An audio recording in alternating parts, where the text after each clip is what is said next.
This is Sandstorm.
What is going on, ladies and gentlemen? We are here for another Stormcast, and I don't like the way this is set up. Or are we just like full? We are full. That's what's up. Nah, ain't having it. Yeah. I'm just along for the ride, yo. Nah, I'm just along for the ride. yeah, we're just gonna leave it at that. What is going on, everybody? We're here for another Stormcast. It is the last week of August, and we are moving right into September, which is crazy. Yeah. Best month is Crazy. coming. So, with that being said, we got our usual suspects here. We got the main man, Jack. How you doing? I am good, man. I'm a little sore. Decided to do some yard work today. Bad mistake, you know. Feel that. Man, definitely outside, like fully picking up weeds with my hands out of the flower beds, and boy, I am sore. All right, and we got the co-host Geronimo. Geronimo, how you doing, man? Doing great, doing great. Yeah, actually, within the past hour, I was also outside moving some. There was like a tree branch fell part of the backyard for some reason, and had to take care of some of them Joro spiders. But other than that, we doing good out here. Okay. And then we got the other co-host, the main man, Vito. Trey Vito, how you doing? I'm good. I feel Just that. chilling. None of y'all horror stories.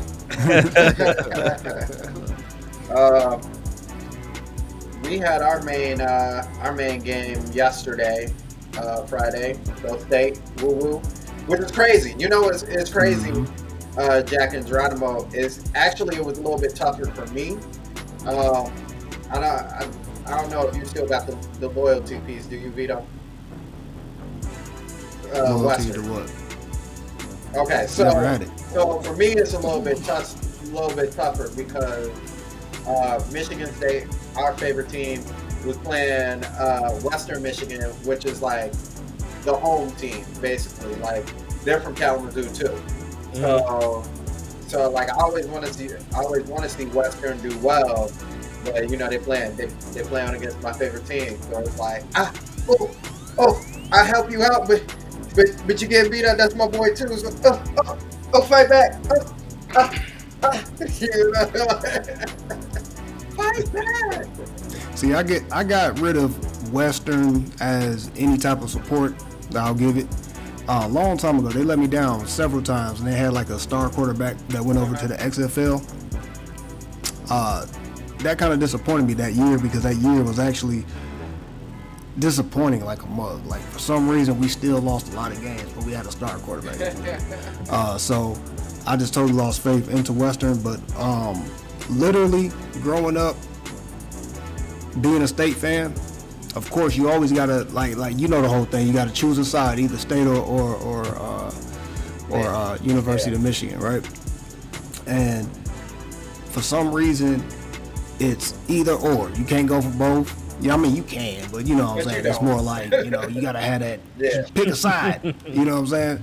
From that point on, I think any other Michigan team, because we have a lot of like national recognized colleges up there, and so I literally had to cut ties with all of them.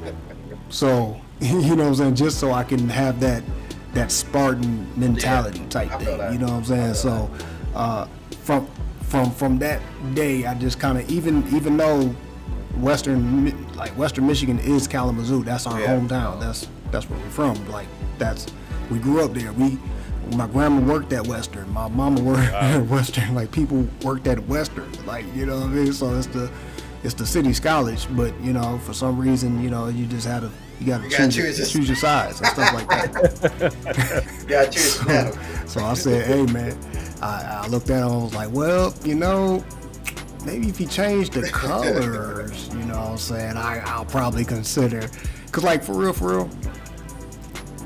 I don't know if brown and gold looks good on me. That kind of looks weird. It's like, it's like brown and gold, brown, black and gold, white, brown, and Yeah, it keeps flip flopping from that. That brown is. I'm like, that don't. Because they're the Broncos. It's just like, but it's a weird like brown. You know what I'm saying? Like, yeah, yep. It's not like even the Cleveland Browns brown. It's a weird brown. It's a I can't weird even brown, say so I like was it's not like- even like a poop brown. It's like just a weird dark brown. Like it almost looked like it should be black, but they just like faded it. Yeah. It's forest. It's forest brown. Forest brown. But it's Forrest Whitaker brown. You know what I'm saying? Like, Oh man. My shirt brown. Be honest though, yeah, your shirt is look. You do like you supporting Western right now. it is close. Nah, that nah. is very close. It's a Yeah, that is Gambino close. shirt. It's a Gambino shirt. Yeah. Ah, gotcha. 2011 show. Yep. That's what's up. So yeah. So with that being said, I did want to throw out a little something. This isn't our icebreaker by any means. But man, what did I want to say now? Yeah. Hold on, let me pause this real quick because this is actually a very interesting one that I wanted to throw out. So I'm gonna give y'all each a little bit of time and tell you what the icebreaker is, so y'all can figure it out. And then I'm gonna tell this story. But the icebreaker, moderators, if you can put it in the chat for me. The icebreaker is what game or games are you looking forward to in September? Ah. That's the easy one. List. Because there's actually quite a few out there that snuck Mm-hmm. in there. So if you need time to look it up, go ahead and look it up. Now, with that being said, so yesterday, let me backtrack. Sunday was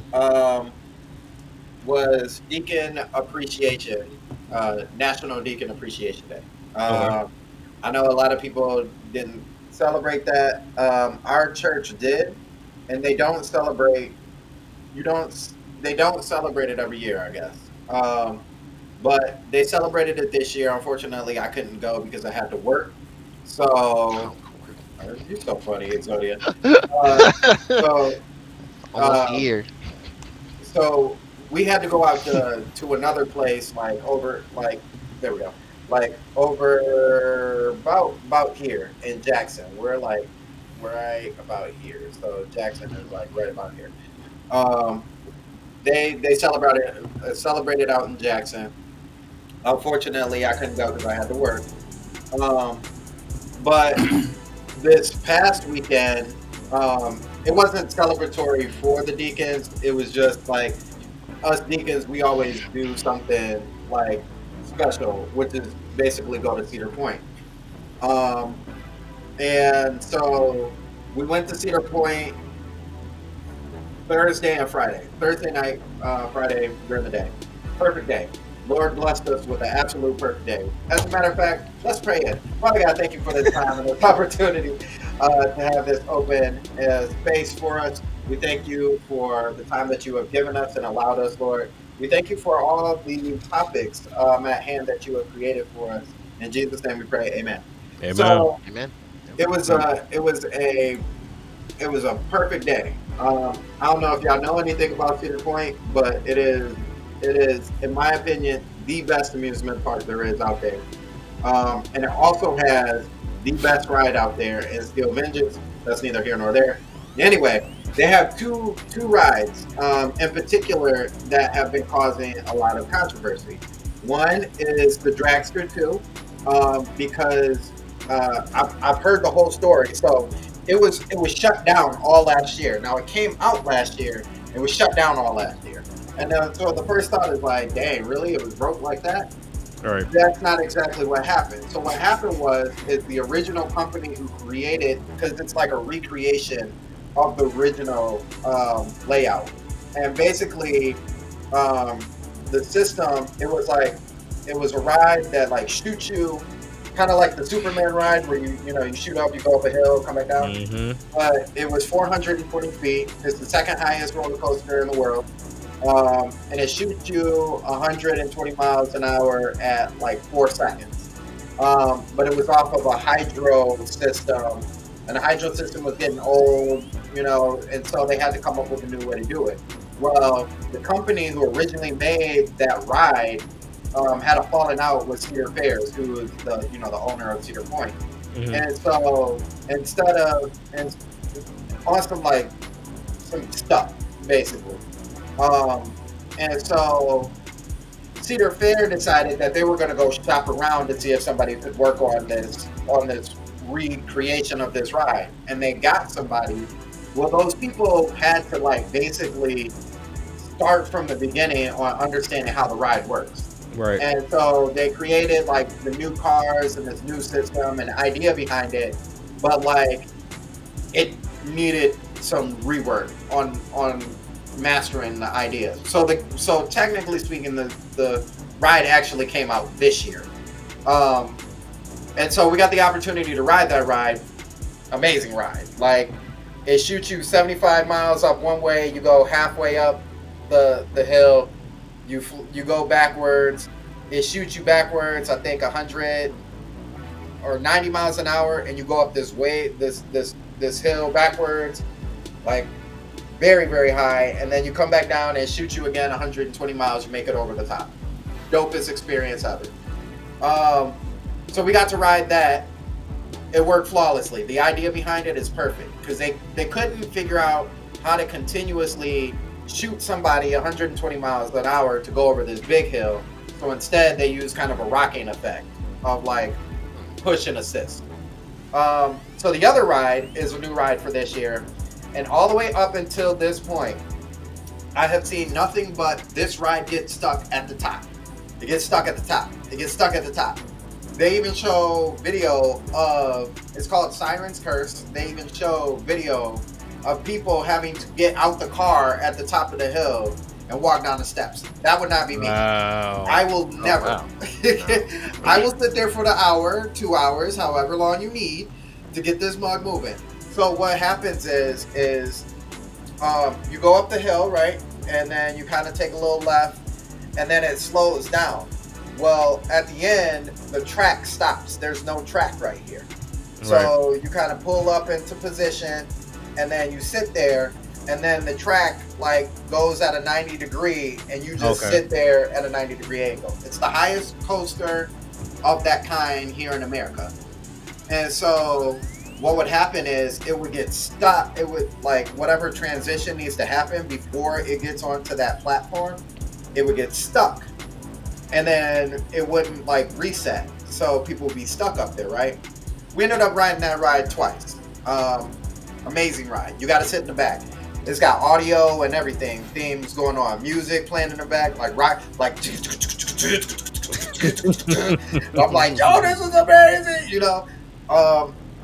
When we got back, when we rode all the rides and came back, they were stuck on the ride, and I was like, dang, wow. Wow, that's crazy. That's nuts. So anyway, great time at Cedar Point, right? That's not actually the point of this whole conversation. I just wanted to draw it out so y'all can have more time to look up y'all ideas. But the highlight of this point in a gamer sense is I took my Switch 2 with me on the car ride there and back, right? Okay. And so I don't know if Geronimo. I tried to game chat you, and I tried to game chat. Okay, I saw that later, and I was like, "Oh, whoops!" Yeah. I was like, literally, like I think I was playing Crossworlds or I something, think so.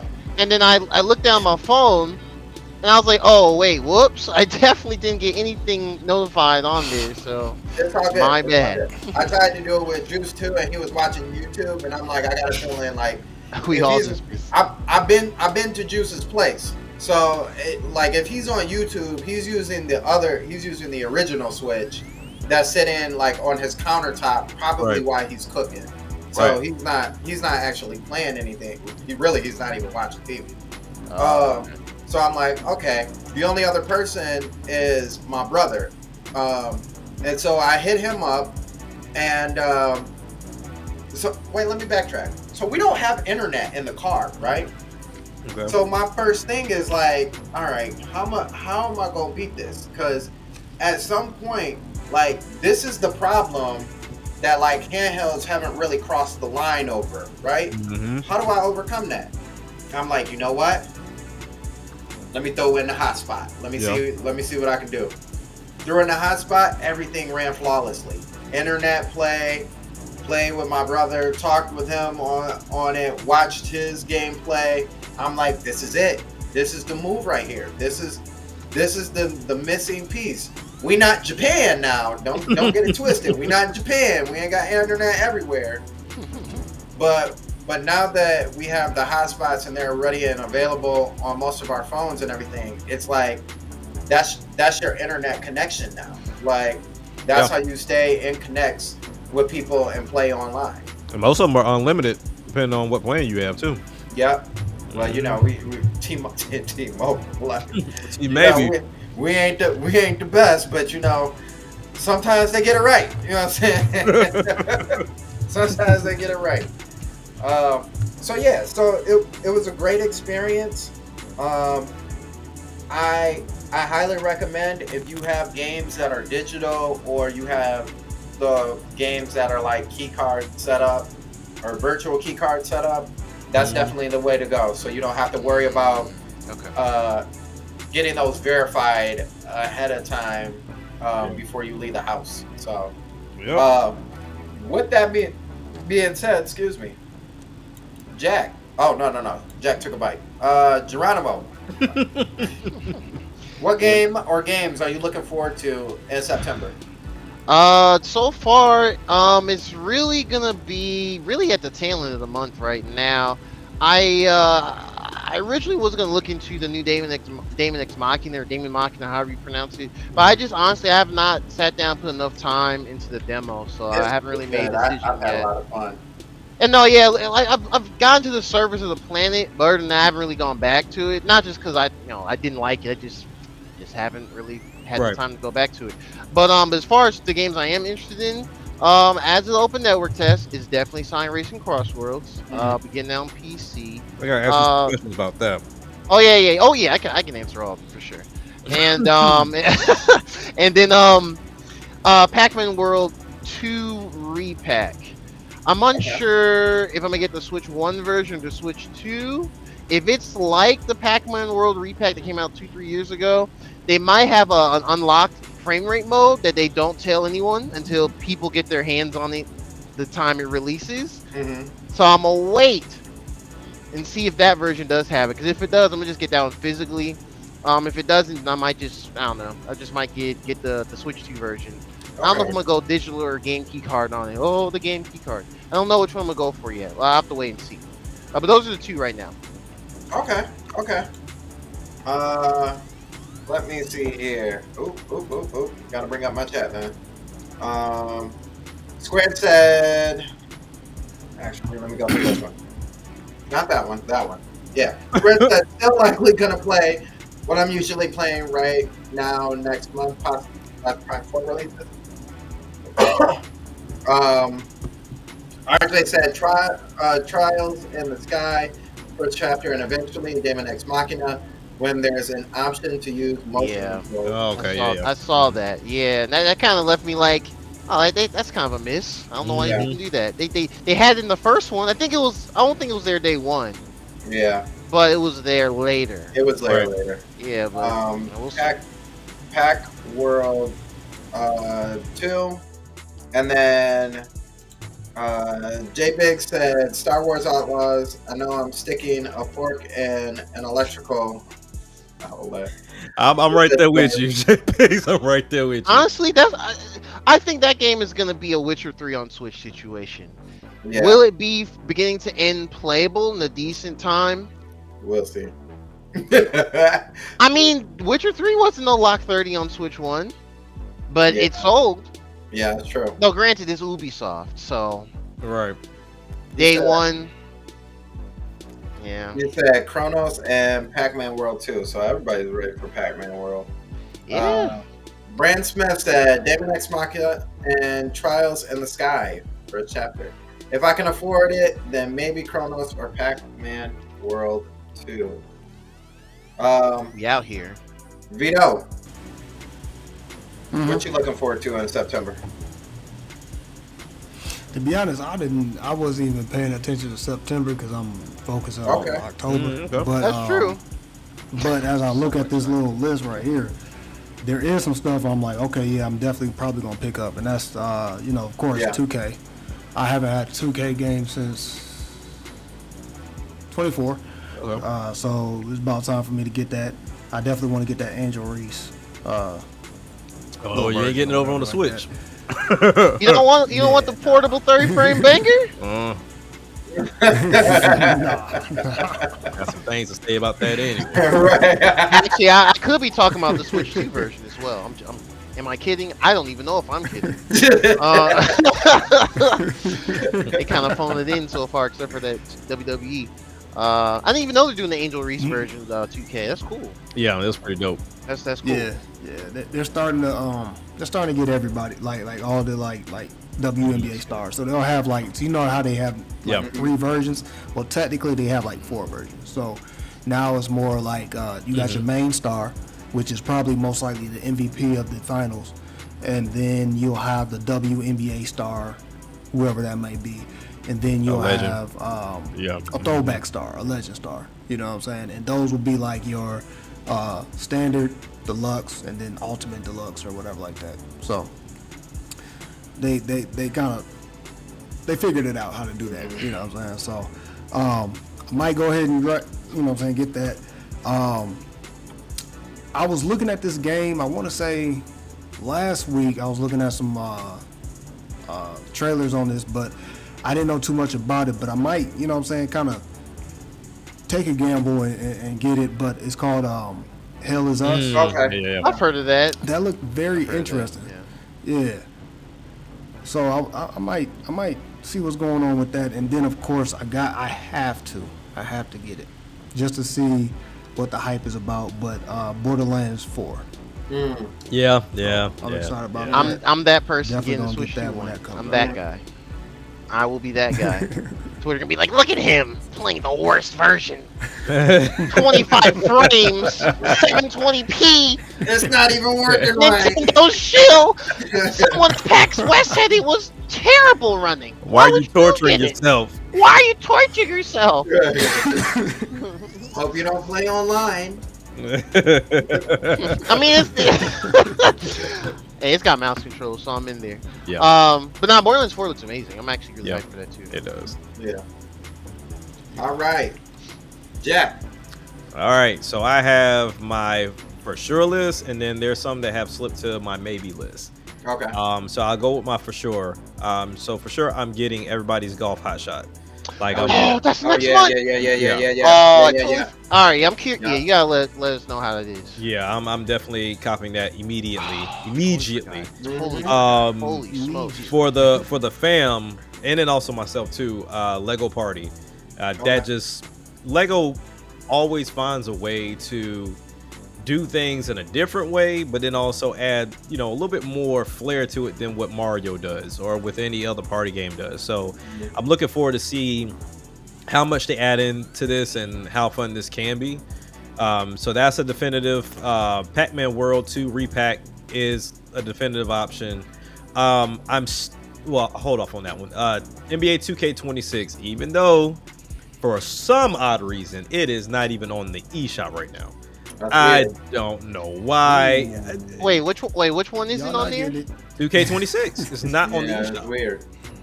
They playing Y'all not games. getting it, huh? They Like- playing. I'm telling you, they playing games over there. All the publishers, they playing games of the sports games. They're like, 1080p, 30 frames. Enjoy, Nintendo players. Because Like, I knew we wouldn't get the early release. Like they already said that up front, right? But then when they were like, "Oh, everything is releasing on the same date," I remember EA said the same thing about Madden, and then eventually after the Direct, that's when it popped up on the eShop. So I'm like, okay, oh cool. right. So it took it a minute, but we're talking not even a week. Like we're talking 4 or 5 days at this point, and that game is still not on the eShop. So Hey, next week could be Direct week. it could be, but I mean, it's one of those things of it's supposed to come out on the 5th, unless that Direct happens somewhere On the 4th. Like, Right. Nah, but I don't know. So- That is fishy. That is a little fishy. It's probably gonna be fine, but it's still weird. That's weird. I don't know why Yeah, they that did it one's like weird. that. It's super weird. But other than that, my on the fence. So these are possibles. Hollow Knight, Silk Song. Yeah. because I believe that's now been priced at what, $20. Mm-hmm. Same price as the first game. Yeah, so that's getting my attention. Star Wars Outlaws. That one's Okay. definitely on the fence. It's more on the side with the pit bulls and the Rottweilers to where it can get ate up and dragged away. But we'll see. I mean, because honestly, for people that have talked about it so far at PAX West, it ain't sounding too good. Especially this close. Even if it is a demo, it's still pretty doggone close. Damon X Machina has slipped to a maybe for me. I played the demo again, and it's cool. It's a fun game. It's just one of those things of, do I want to invest more time into it? That's me. That's really out that's a to game that needs investment. I don't deny it's a bad or good game. It's just I have other things to get to. Exactly. Sonic Racing Crossworlds has been pushed to a maybe solely because I have watched recent gameplay from the open network test, and I even watched yours too, Geronimo, for the Switch 1. Oh, thank you. And I'm like, I want to see what the Switch 2 version looks like, because Oh yeah, for sure. Yeah. the Switch 1 version looked a little and I'm like, okay, let's. Honestly, well, I had low expectations for the Switch 1 version. I did too. Man. I'll say this. Visually, it's Switch 1's hard. We know it by now. But when playing it online, well, that first part of the deal, they force you to do an offline Grand Prix, like 3 races, then like the last one's just a lap of the first 3 again or whatever. But once you go online, it's been very smooth. Okay. For fully cross-play, up to 12 players between all the big boy consoles, PC, and this Switch, Unreal Engine 5 game, that's actually solid. I'll be honest. But I understand your trepidation, though. At the end of the day, it is the Switch version. Like, it's one of those things, if you literally have no other consoles, but you're really hype about it, I don't think it's a terrible version to get. Though, I don't know if there's any upgrade paths to the Switch 2 version right now. I'm not sure if that's a thing or not. I would imagine so, seeing as they talk about releasing the physical in like 2026 somewhere. I would imagine so. But the one thing outside of performance that's taken me out is every time I watch this game, it feels a little slow. Like, I don't, and maybe, like I said, visually, I'm still caught up on Transformed. So Transformed to me was just high speed. You had to be on top of it, and then even with the mini games and everything else that you did with it. So who was it that played it at PAX? That I think it was, no, it wasn't Stealth. It was somebody, but I think their explanation was it felt like Disney Speedstorm. I can see that. Yeah. And playing Disney Speedstorm myself, while it's a cool game, it's just, I don't know, like sometimes it doesn't feel like you're in control of your car, and it doesn't. That game's a little floaty. Yeah, it's a very floaty. This one's a bit heavier. Well, it depends on a number of things. This game, like baseline, you're like, okay, it's slow. There's a few things. So one, they have the camera thing, which I'm sure you've heard about, Jack. You have the normal camera and dynamic camera. I don't know why dynamic camera is not the default. Basically, what that does is when you turn, it kind of does like the I forgot that old school racing game is called from like the 90s or whatever. But basically, you get like a screen tilt, so it feels like you're going a bit quicker because it's more dynamic. It's more dynamic with you as you're hitting the curves. Okay. And as you play more races, you unlock the gadget system, which is where this game shines, in my opinion. You get a lot of customization where you can, do quick drifts. You can do drift where you do one side and the other, like switching without losing your momentum. You can get a quick boost. You can time your boost. You can do slots depending on your character and your vehicle class. You can just go way faster. Getting rings, because it's all about keeping your ring count up to maintain your speed. Like, imagine if it's like, instead of having like the 20 count limit in Mario Kart World, it's like 100. Or if you have things, you can double it, or whichever. So it can definitely be a much faster paced game. For me, it's definitely faster than like Team Sonic Racing was. Right. That one had the team mechanics, so they slowed everything down just about to make up for that mechanic. But yeah, for me, it can feel slow at first, but once you get more customization and like you put like some gadgets where when you bump against other opponents, you get a speed boost. It definitely gets quicker. It definitely Okay, gets so it quicker. has like some RPG elements to it. Yes, I will say Okay, that. It's okay. yeah. So the game really, it's one of those things where I feel like in this open network test, they should have given more gadgets up Okay. front after you do that first Grand Prix. But I feel like they didn't want to do that because they didn't want to do like the Xenoblade thing of like knocking you upside the head with all the things without. Yeah, so it's like you have to sit there and kind of tweak your build. And once you get your build and you go in, like you can start the race with like the big monster truck. Right. And just barrel through people, and people be getting salty, and I'd be like, I don't know why you're mad. It's part of the game. Just adapt. Use it yourself. Like, Fight back. yeah, exactly. Fight back. But overall, the game is a lot of fun. I don't blame you for wanting to wait for the Switch 2 version. Honestly, it's probably gonna be 1080p 60. Which is fine. It's fine. That's not a big deal to me. Yeah, it's not at all. It's just more in the lines of like performance and then how it feels to race. And Yeah. that's one thing It feels that, good to me. Yeah. and to me that's where it's like, okay, I've played a lot of like racing games. Mhm. And to me, if I'm talking about like pristine racing, how it felt good, it didn't feel floaty, the speed made sense. Really, it comes down to Crash Team Racing. Because I see. even Mario Kart is cool, but Mario Kart sometimes can feel too slow. And I've never Sometimes, played yeah. Kirby Air Riders, so I can't really speak on Kirby that. Air Rides is a unique thing because, like Sakurai said in the direct, you don't press a button to accelerate. You just go automatically, and whatever machine you have is the Right. set speed. So it varies. It all varies. Kirby Air Ride's kind of a different beast. That's the city Yeah. trial of the game for most people. Okay. But yeah, so I mean that's my guarantees and my maybes. Now Geronimo may get my maybe up to a guarantee, but you know I got Yeah. time. It's on the back end of the month, so Oh, yeah, you for definitely sure. got time for sure. For sure. But nah, I mean, I'm a big racing fan just in general, and I like the. I mean, even though I've had my gripes with Team Sonic Racing, I wouldn't say it's a bad game. I would just say compared to Okay. the other two, it's a lesser racing game than those three. But I Really? like this one more now. Okay. Yeah, I have more things about it, but I don't want this Okay. to be just Sonic About Racing, Sonic. Stormcat. I do not want that to be the thing. Yeah. But overall, they fixed a lot of my main gripes from that closed one back in February.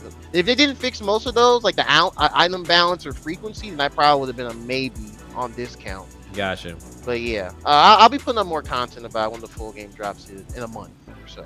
So Okay, so Yep.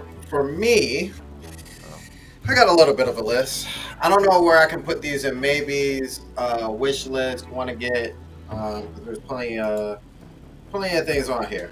So we have, of course, Hollow Knight that comes out in 5 days. Silk Song. I'm interested to see what all the hype is about. Yeah. I have stayed away from. So if I have my mind like set on something, like okay, this is really what I'm gonna get. Rarely do I ever go back and watch other people for me to be like, okay, is this really what I want to get? You know what I'm saying? Like Mhm. if I'm already sold on it, and if I don't like it, I don't like it. But like Right. at that point, like I'm not looking for you to like be like, oh wait before you try that. What's that channel before you buy? Oh yeah. Game Rinks, yeah. Yeah. So I only use them if I'm like not certain if I want to buy, not Right. if I don't want to buy. So definitely excited for Silk Song. Now, well, we'll skip over that right now because that'll be a good transition.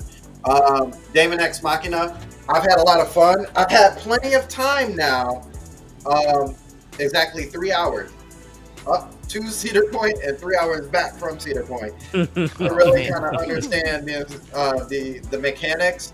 I think I'm gonna say I like to be a physical attacker. I think having the katana and the weapons in hand, especially with a dagger in one hand, you got the sword. The way the combos like link together, Right. you can easily get a 9-12 hit combo. And I like how free the movement is with like you flying around and being able to dodge. Oh man, like my style is crazy. They just be out here, I can't shoot him, I can't hit him, I'd be like, shoo, hitting that Super Saiyan, but I'm in a robot suit. You know what I'm saying? Shoo, Right. Oh, yeah. getting on close, tear him up every single time. So that's a whole lot of fun. So I'll definitely definitely be picking that one up. Like Jack said, Hot Shots Golf.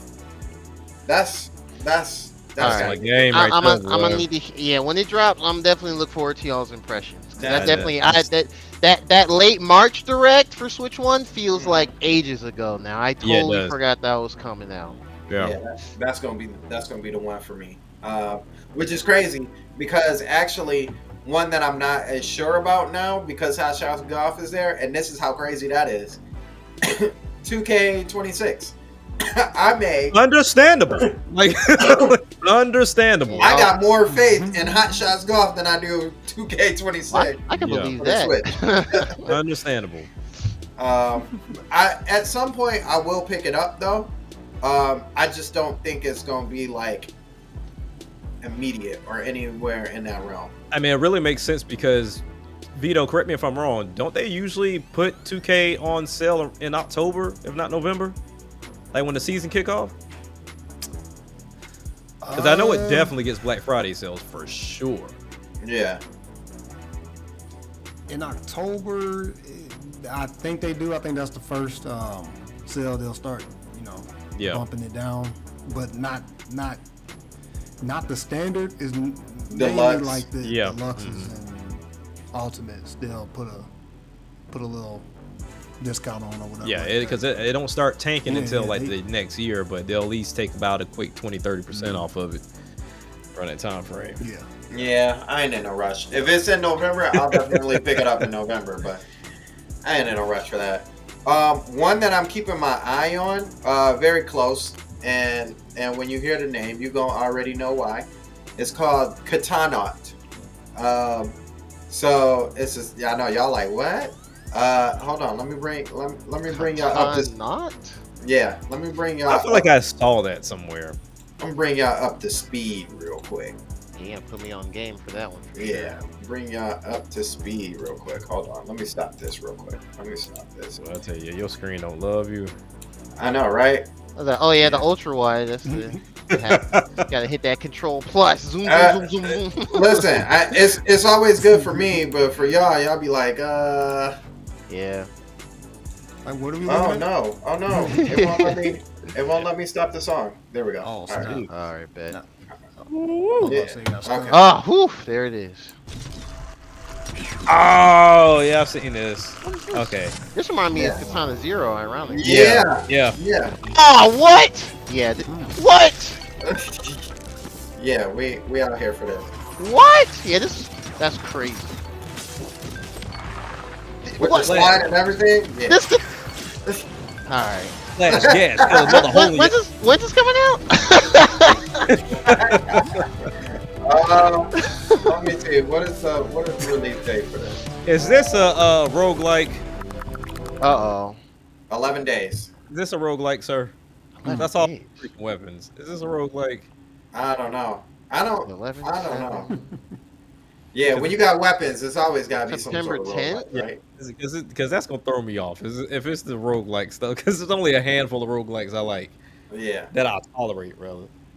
So I'm gonna keep an eye on it. I'm gonna keep an Okay. eye on it. See what Okay. they say. Keeping an eye on Borderlands 4 too.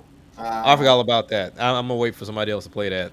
I need. I'm to see, I'm the litmus test. I'm jumping in. Yeah, I need not- to see proof of Cannonball in the 12-foot pool, man. We about to see what's going on. If it's running like it can't, you can't drive a vehicle legally, then I'll let y'all know. I mean, now I have the other Borderlands games on my Switch, and I beat the first one, and I think I stopped at the one that's like 1.5 or something like that. Mhm. And I mean, I don't know. It's actually not the game and how it performs that's the problem with me. It's kind of more so the rinse and repeat of how the gameplay is. But I would definitely pick it up if it's like online and other people are playing. Like I would definitely jump in for that. One that I'm not really surprised anybody didn't say because it's not actually a game that can necessarily be bought right then and there. But Skate is finally having its online. That- hot. that game Yeah. is gonna have a sad ending when EA that thing- decides to shut it down. Long time. Yeah, very long time. I Very feel long like time. what is Skate he XL is what they call it.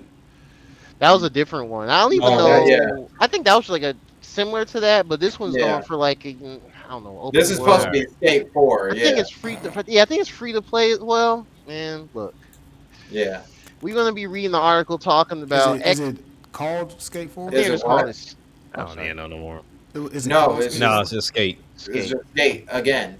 So, So it's a Yeah, revamp. something Basically. like that. Imagine a revival and it's open world and it's free to play.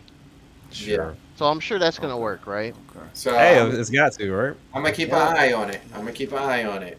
I think we If all are. listen, so there's okay, so I know this secret, right? I've known this secret for a long time, and I actually was going to make this video about this because I've never seen anybody actually talk about this piece. The one thing that Skate actually did amazingly well is how realistic the actual physics of skateboarding is actually applied into that game. Oh yeah, for sure. And so most people okay, let me ask you this as an example. When you play that game, how do you do a backflip? You said a backflip? Yeah. Yeah. Oh, Right. like this, like the Goofy Skate 3 one. Yeah. Oh, okay. Any of the Yes, skate, you have to do I've never what- played Skate 3. I've only played Was some of it- the first one. any Hold of on, the was skates. it, You can do a backflip in any of them. Oh, any of them? Was Yeah. it like I don't a know. quarter circle and going back?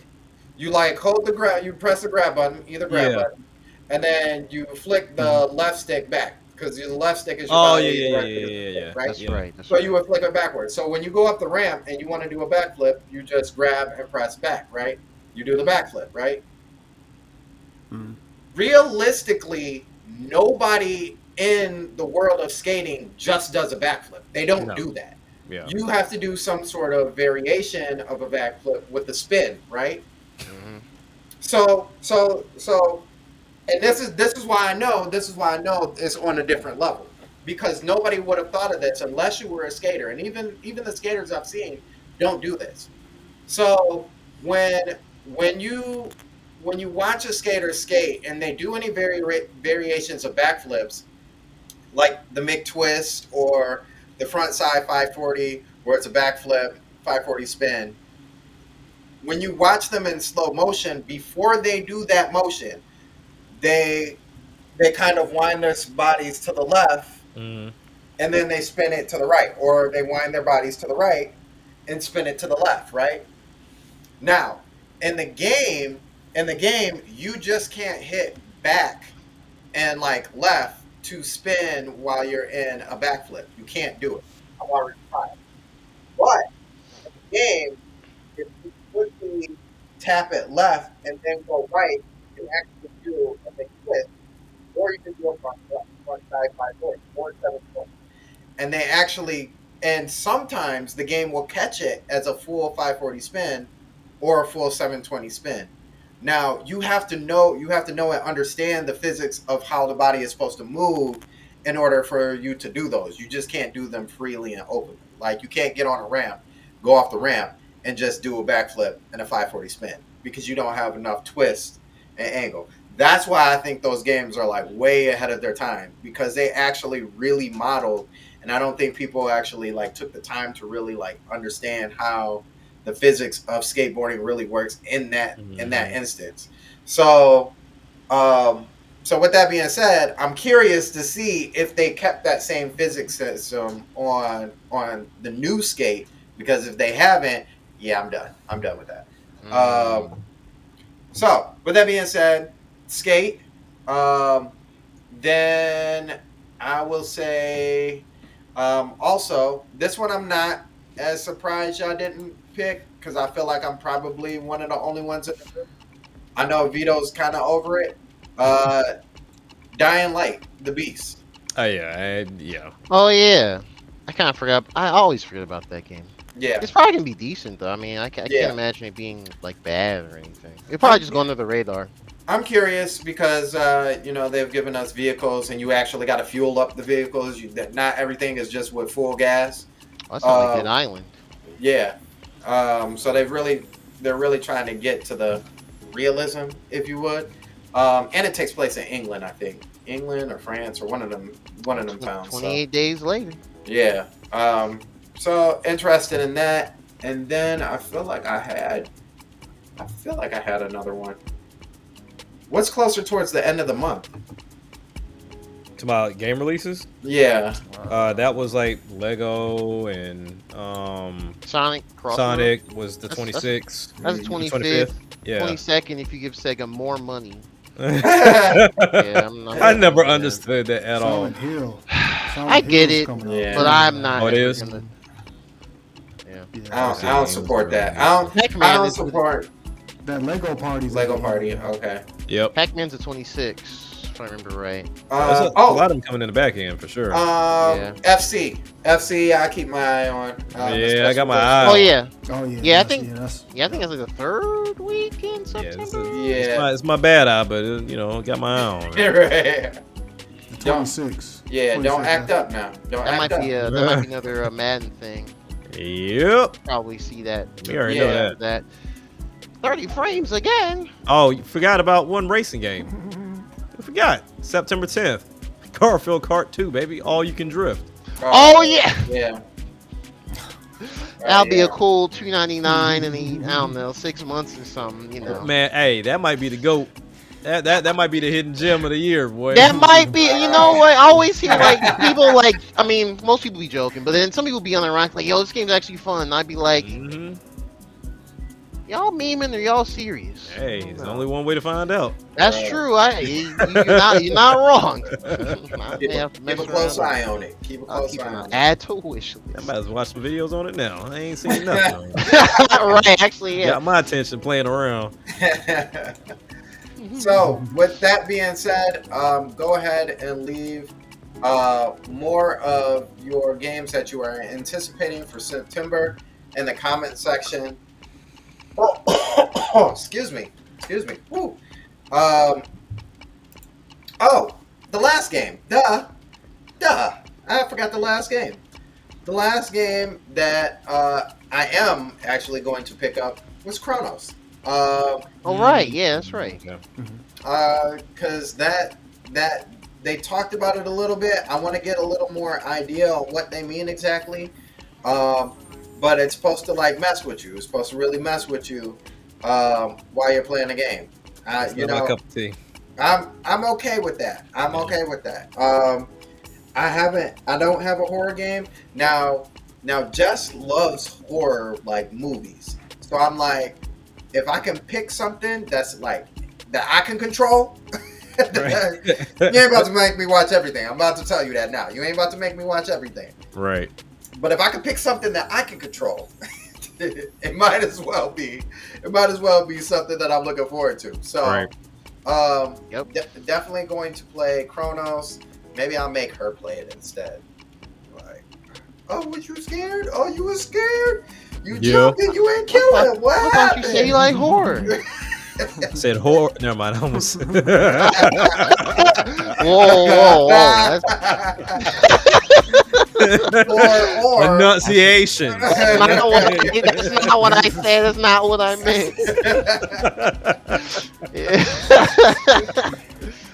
So yeah, I'm excited for that. Definitely looking forward to checking that out and having a good time with that game. But with that being said, we actually got a little bit of news on Chronos as Bloomberg team CEO said a little something interesting. Mhm. He says, and I quote, okay, let me bring it back to you. He said that he was excited that Chronos The New Dawn is coming to the platform. Let me pause this. The Chronos, yeah. That's what he said. Yeah. He said that. That's what he said. He said that. RJ came in and sniped you real quick. He said, I'm trying to make my personal dreams come true. I'm a huge Nintendo fan. I grew up with Nintendo consoles. The most important horrors like Eternal Darkness, my boy, Resident Evil 0, Resident Evil 4, my boy, were available on Nintendo GameCube. It was a gold time for Nintendo fans. In some ways, we would like to be the one to open a new chapter for Nintendo right now. Then he said, we have some plans. We're not able to share our vision for the future yet, but definitely Nintendo fans could take a look at Bloomberg Team. So, how do y'all feel? And Jack already stated how he felt. But how do y'all feel about Bloomberg being possibly the new Silicon Knights, if you would? Ooh, that's a big. I mean, all jokes aside, as much as I don't deal with horror games, for him to make a statement like that is pretty big. Yeah, I think agree. right now when you talk about the horror space, while there has been different games, Resident Evil has reigned king. Yeah. Over that to still live and continue to put out new games, what seems like darn near every 2 years at this point. But yeah, I mean, for him to make that statement and also mention Eternal Darkness, I'm curious. I'm curious because Eternal Darkness play with you in the ways that we can't do right now. Like there is no Channel 3. You know, there is no right. I mean, the volume looks different. You know? Right. I mean, granted, they could find a very clever way to do it. Like, you know, input switches on your TV or something like that. They can find clever ways of doing that. But if that's the route they were going with this game, even with me looking at gameplay, like seeing these very weird looking things just kneel down and it's like, they're not going to attack you. Like, nah, you just walk past them. I'm like, okay. Right. I'm curious to see how far they take it. And if they're just going for the route of we're here to scare you, or is there a compelling story that goes along with it too? Yeah. So I meant, once again, even if it was game of the year, I ain't touching it. But all in all, I support them. Yeah. Okay. Matt Jazz, by the way.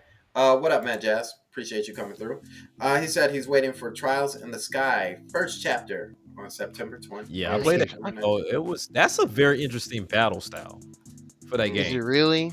Yeah, because like I'm so used to either you're doing turn-based or you're doing like the open action combat.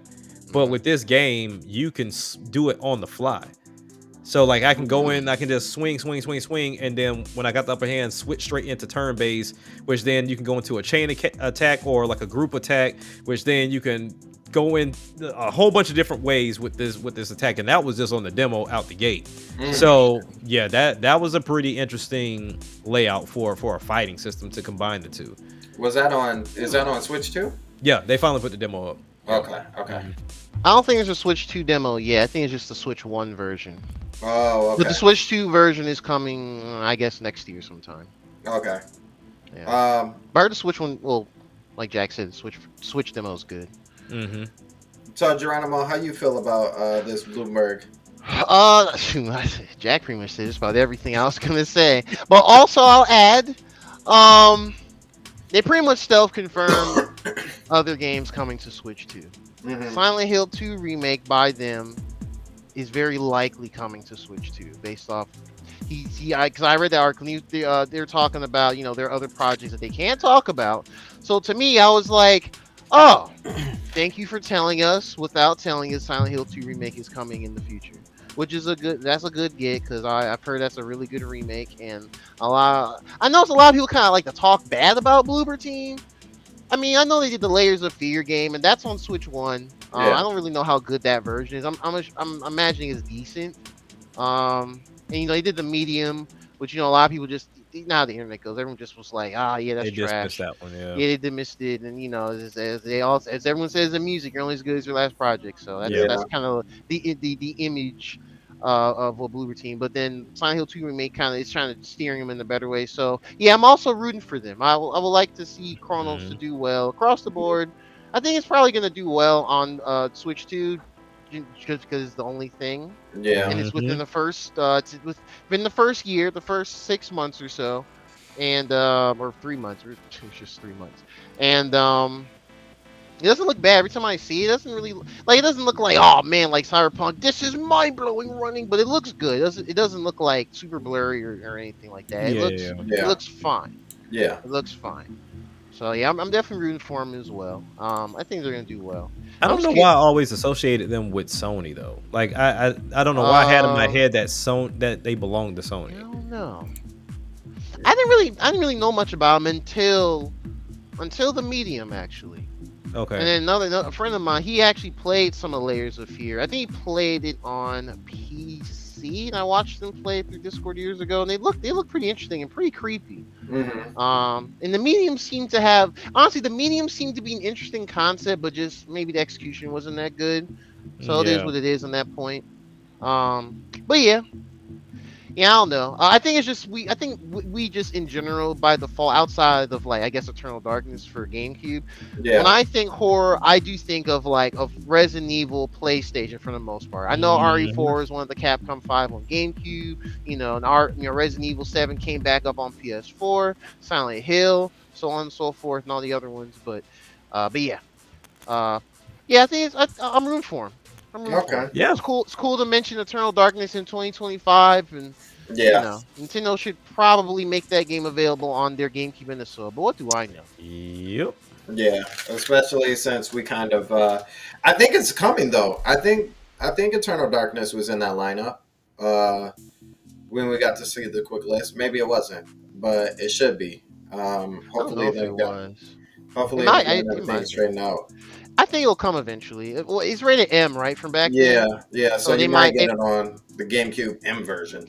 Yeah, that might be like the debut or something like that, like how Yeah. they did GoldenEye for the app. So, oh, Vito left. Dang it, Vito. I didn't even realize he pieced out. Yeah, he be ducking and dodging. I had a good question for him. So, like, with that being said, yeah, no, I totally agree. I think, I do think about some of like my favorite. Okay. Oh, it wasn't on the lineup. Okay, some of my favorite like horror style games, because I'm not the hugest in them either. They just have to have really compelling stories to me for me to like kind of jump in. And Eternal Right. Darkness, I mean, I thought the concept of it was really dope. Whoop, Oh. there he is. Yeah, before he jumps out again, Vito. So,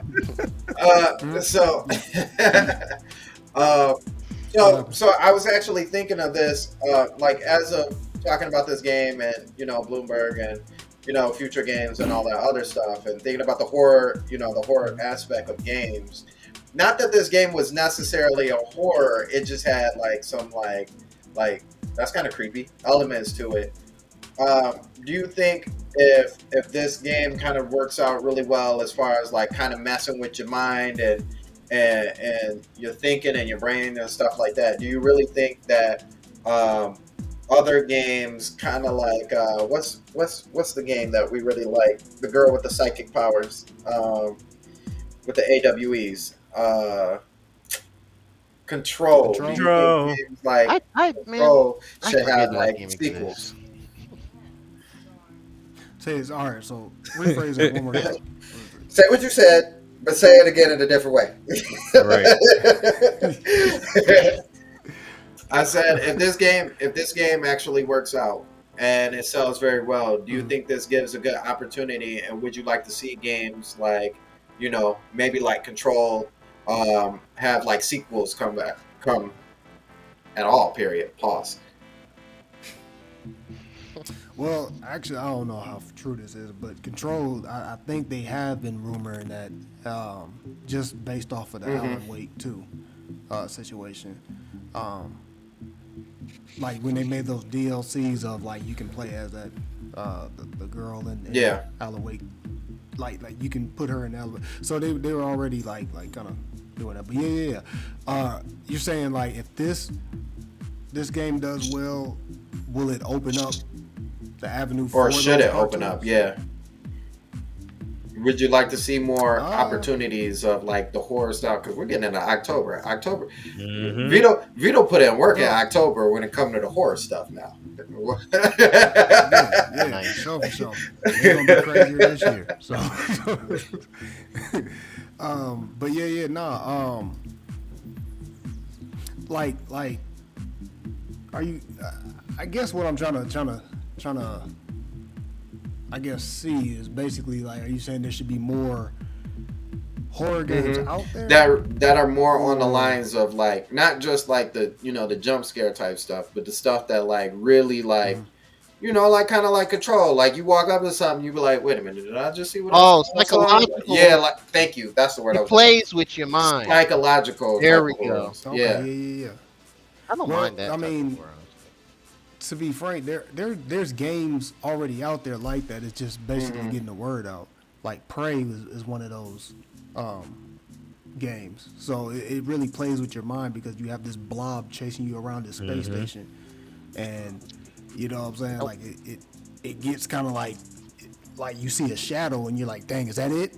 But it's not. And then it's really behind you, and it just you're like, oh, Alien isolation or whatever. Right. Yeah. So I mean, and plus, recently I've been seeing a lot more, like I guess,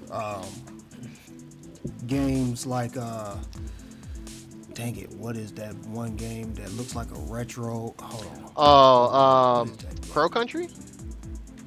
No. No, it was like the. Oh man, what is this game? It's on Oh, Game never Pass.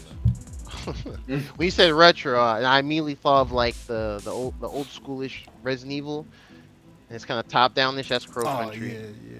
But No, I was thinking like I was saying like retro, like the cover was like almost like a retro feel or whatever. yeah, I don't know that. Game Pass. Let me see. Yeah, I don't have Game Pass anymore, so I can't find it. don't know. Yeah, I ain't never had Game Pass. It's gonna take me a minute to find this, but basically, like that style of game is I guess it's starting to make especially with streamers. Oh my god, streamers are definitely making these games like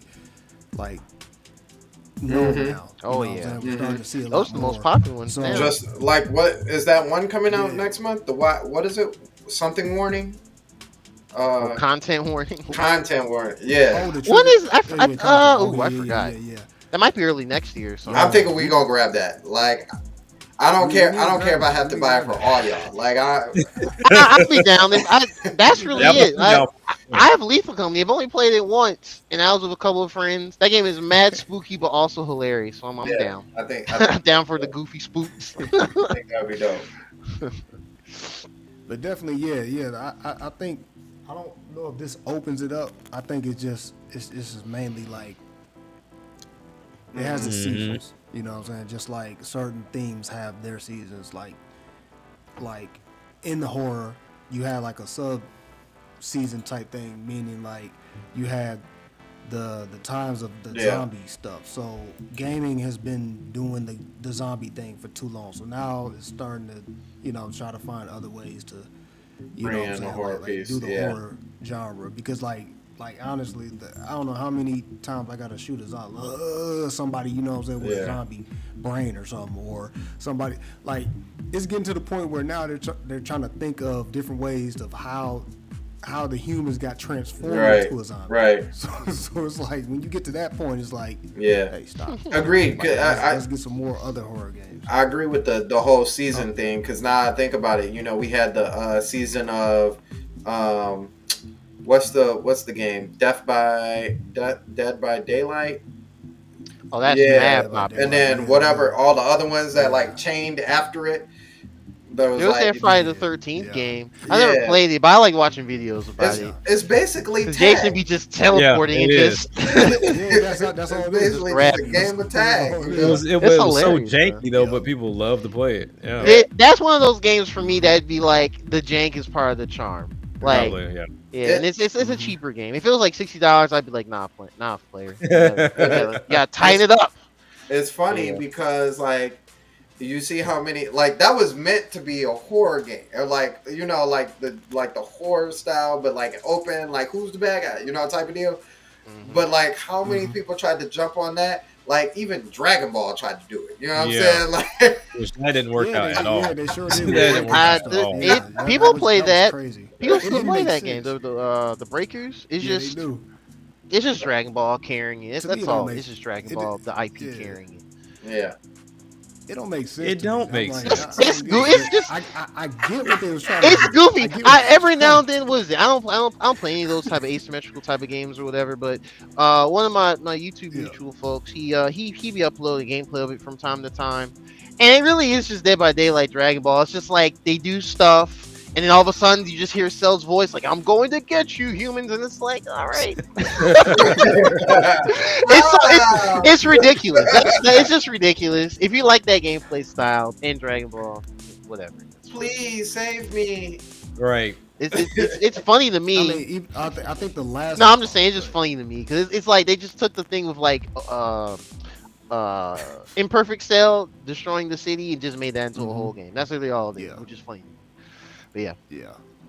Which, you know what's crazy? I thought about it now when I was playing it. Well, I was playing the demo. I was thinking to myself, I'm like, during that Cell saga, when Trunks came back and was like, "Yo, those Right. ain't the androids." And what's that thing right there? Like, Ah, so then, like that by itself, like as a like a kid watching it, I'm like, that was creepy. Like that Cell, like him going through the town and all that, like that was actually, and he was like, pause, sucking people out their clothes. that was insane. Both one pause again. Two, I'm with you watching it because I was younger when watching that too, and I was like, yeah, because I don't even want to. It's just crazy. Yeah. we know what it was. I'm just saying it was crazy. It was definitely scary because I mean, and then a break didn't make it any better because they went in heavy with what you just paused on. It's like, oh my Yeah, they will God. show it sometime. Because a bridge just emphasizes you want to see me do something cool and just, you want to see me stuck a guy like wow. The bridge is hilarious because it recontextualizes all of the Dragon Ball stuff. There's people that have just watched the bridge and they just know it off that and not like, oh nah, he was out here committing like Let me tell you, Yeah. I'm a top-notch Dragon Ball Z fan, right? Oh yeah, you rock. I've watched that series front and backwards. One, because that's how we knew a new season was coming on Toonami. Because Facts. you'll get to like that cliffhanger and they'll start it No all the choice. way back over. Yeah, and you'll be in rerun season. Yeah. I Yup. watched it over and over again, and then when I got like the DVDs, the orange box set, Oh, watch it over and over again. But watching a bridge has made me second guess which one was real. Like I'm like, wait a minute, he didn't say that, did he? No, that's how the bridge is so good, man. Team 4-star goated, man. It's crazy. Yeah, they good. That was funny. I am the hype. Yeah, that was a That version of Cell is like low key Dragon Ball Fighters. Yeah.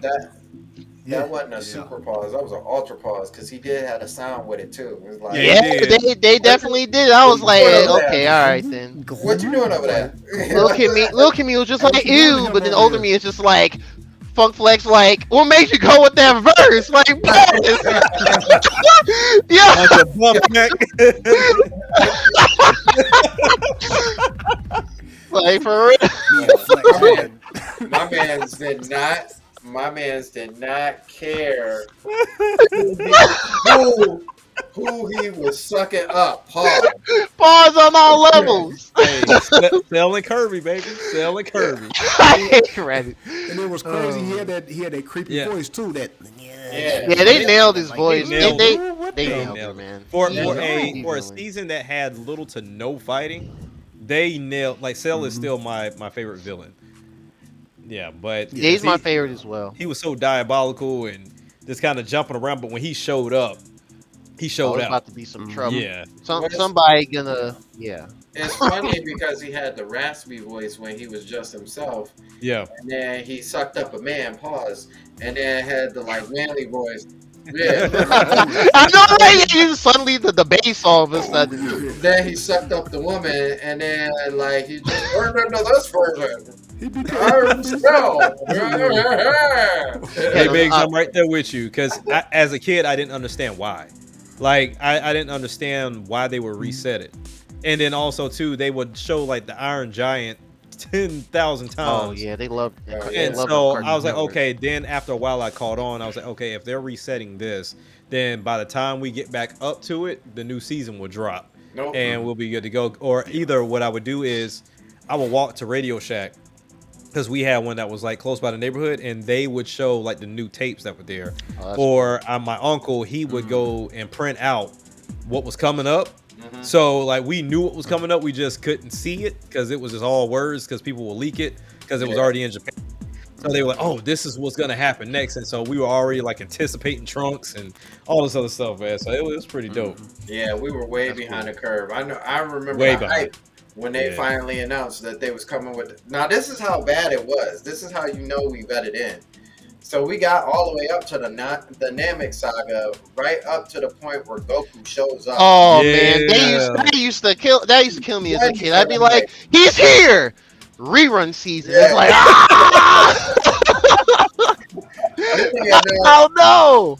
Then they announced that they got the new episodes. He was like, "I'm hyped. This is the part, right?" First And time you you get introduced all the way Trunks. up to when he's about to fight Frieza, and then Yep. you get to start all over. Get You're reset like, again. No, Yeah. And no, what beat me up the most is because I knew Super Saiyan was coming. Yeah. So I was like, okay, this got to be it. And like, nope, this got to be it. Nope. It was a few resets, and then when you look at the box art, those were different seasons. So Yeah. it was like the Yeah, Namek season, and then you had like the Ginyu 4 season, and Oh yeah. like so they were different arcs, is what I meant. But yeah, that's when I was like, oh, they are playing with me to the point to where I'm like, when, Yeah. like when. And by the time we got Super Saiyan, like actually before we got Super Saiyan Goku, I knew about Trunks. So when he had like the spirit bomb in the air that he was gonna throw at Frieza, us as kids, we was like, oh, that's got to be Trunks. Like that's Trunks coming in. It's like, no, that's the Yeah. spirit bomb, my friend. Like dang it. Like, we were so hyped. We were so ready for it. So that's funny you say that because I think you okay. So two things. One, I remember watching the intro like all the time, right? Yeah, yeah. But it never clicked to me that the end part when they show him and he transforms into Yeah. Super Saiyan, Yeah. that was Super Saiyan. Like Yeah. I'm like, what does it look like? I've never seen him. Oh yeah. When does he turn Super Saiyan? Do you realize Vegeta said he was a Super Saiyan, so he must be Super Saiyan now. Like, anime still do that to this day. But That's why I don't remember watch they had intros like two anymore. different. They had They the did, Kaioken one, and then they Yeah, had, yeah. I used to honestly, I still have a special place for. And they had the false Super Saiyan one Yeah. too. If I'm not Yeah. mistaken. When it's just Yeah. his hair, Oh yeah, yeah. and it's not. It's Yeah, still yeah. black. so But yeah, that's why I stopped watching intros because They did in spoil some intros Trunks' they'll intro. spoil Mhm. the whole everything thing, for you in yeah. intros. That was my first time actually. What J Biggs put in chat talking about they spoiled Trunks. That was my first time actually seeing him being like, "Who is that guy?" Because I Yeah. remember there was a period. Actually, it was probably the He wasn't exact. there. Yeah. Yeah, he wasn't there. They were showing that in part of the bumps or the intros or whatever, where it was him and Goku. They both turned Super Saiyan at the Yeah. same Yeah. time, and I'm like, "Who is this other guy?" Yeah. And then when we finally get to the whatever they call that beginning saga, I guess the Android saga or whatever, The Android, whatever. yeah. When Frieza and then his pops come through, and he just takes care of him one episode, and I was like, "This is the coolest person alive!" Like Lil Kimmy was just like, he got a sword, like his See, but skin nothing, is clean. Frieza, His hair looks like Bulma's. nothing beat the one finger block Goku Yeah, was just pulling the off. dude. I That- was like, I oh was like, that man, is something different. I was like, it doesn't get better than this. Goku's gotta be stronger than Frieza now easily.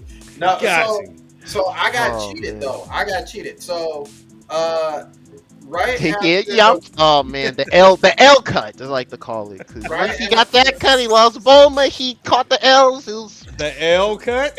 yeah, I'm calling it the L cut. Because honestly, I really love this point. Even like when I saw OG Dragon Ball later on when they had it on Toonami at that point, and I was like, oh yeah, Yamcha was cool at one point, and then you know, was. and then once he got the hair, I was like, oh, he is forever background character. that He's Wolfgang forever. Fist was solid, boy. he wasn't training. He wasn't training. But yeah. So right after the Frieza saga, I think that was around the time that we finally got the PlayStation 1. We had the PlayStation 1 for a grip at this point. Yeah. Ooh, Yeah. nice. There was a video game that came out by the name of Mm. Dragon Ball GT. And that messed everything up for me. Everything up. I remember I'm seeing. like, I saw that in Blockbuster and was like, "What is this?" Because I was like the Nintendo kid, mhm. and I don't think any of my friends at PlayStation had ever had it or rented or whatever. So I saw that and I was like, "What is this? What's GT?" Yeah, I got that game, and even watching the intro, I'm like, who's that guy? So, Yeah. who's this guy? Boo. Okay, I know Frieza. Okay, I know Piccolo. Gohan is grown up? Yeah. Right, Where is this right, at? Like, right. wait a minute. Little Goku. Oh, so Goku. So we talking about the Dragon Ball Go. Wait a minute. Nope. He's a Super Saiyan. What? Like, what is going Threw on you here? all the way off. It's messing with my head. So even in playing that game, they don't explain any of the story, right? So you just kind of play the game. So I saw Trunks. I saw Trunks as a Super Saiyan. I saw Pan. So I've seen all these people, and then like going into the show, I'm like, okay, yeah, I know Trunks. I remember Trunks. Trunks is dope. Wait, but that's Bulma's son. Yeah. Okay, Yeah. that's okay. I'm following. I'm with you on that. They're talking about androids. Oh, they said something about Cell. Wait a minute, that don't look like Cell. This is the final form of Cell. Like, wait, that's not Cell. Somebody drew it wrong. That's not how Cell's supposed to look. Then you get to the Buu saga, and I'm like, oh, they talking about Majin Buu.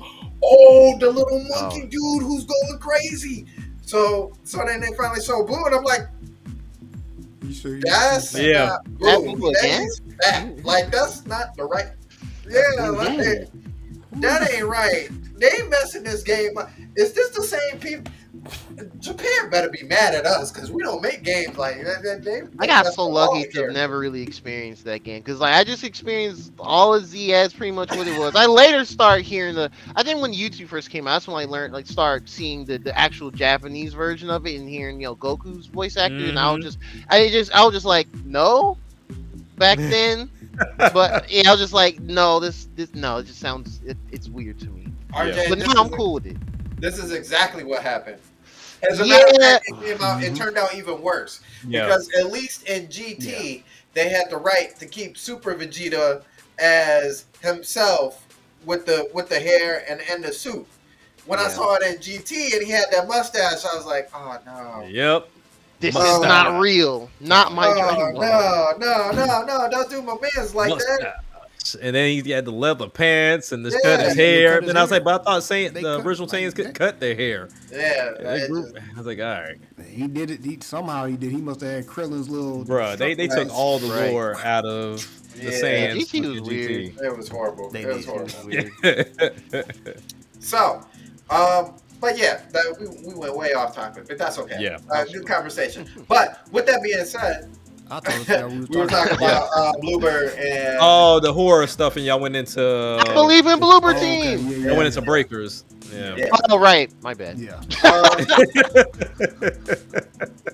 So our second piece before we get into the main topic, Cyberpunk sales have come in, and over 75% of Switch sales were physical sales. Oh, I want to talk about this so bad. You have the floor, my guy. You got it. Okay. Fantastic. 25%. And I know this is being used against game key cards. Mm-hmm. Okay, so now, and then also the argument came back up, or the comments came back up of some third-party developers saying, oh, it didn't even match our lowest expectations. Okay, if you look at the entire lineup of what was there at launch, most third parties were not beating Cyberpunk. It just wasn't happening. It was either you getting Cyberpunk and Mario Kart World. That's what most people were copying.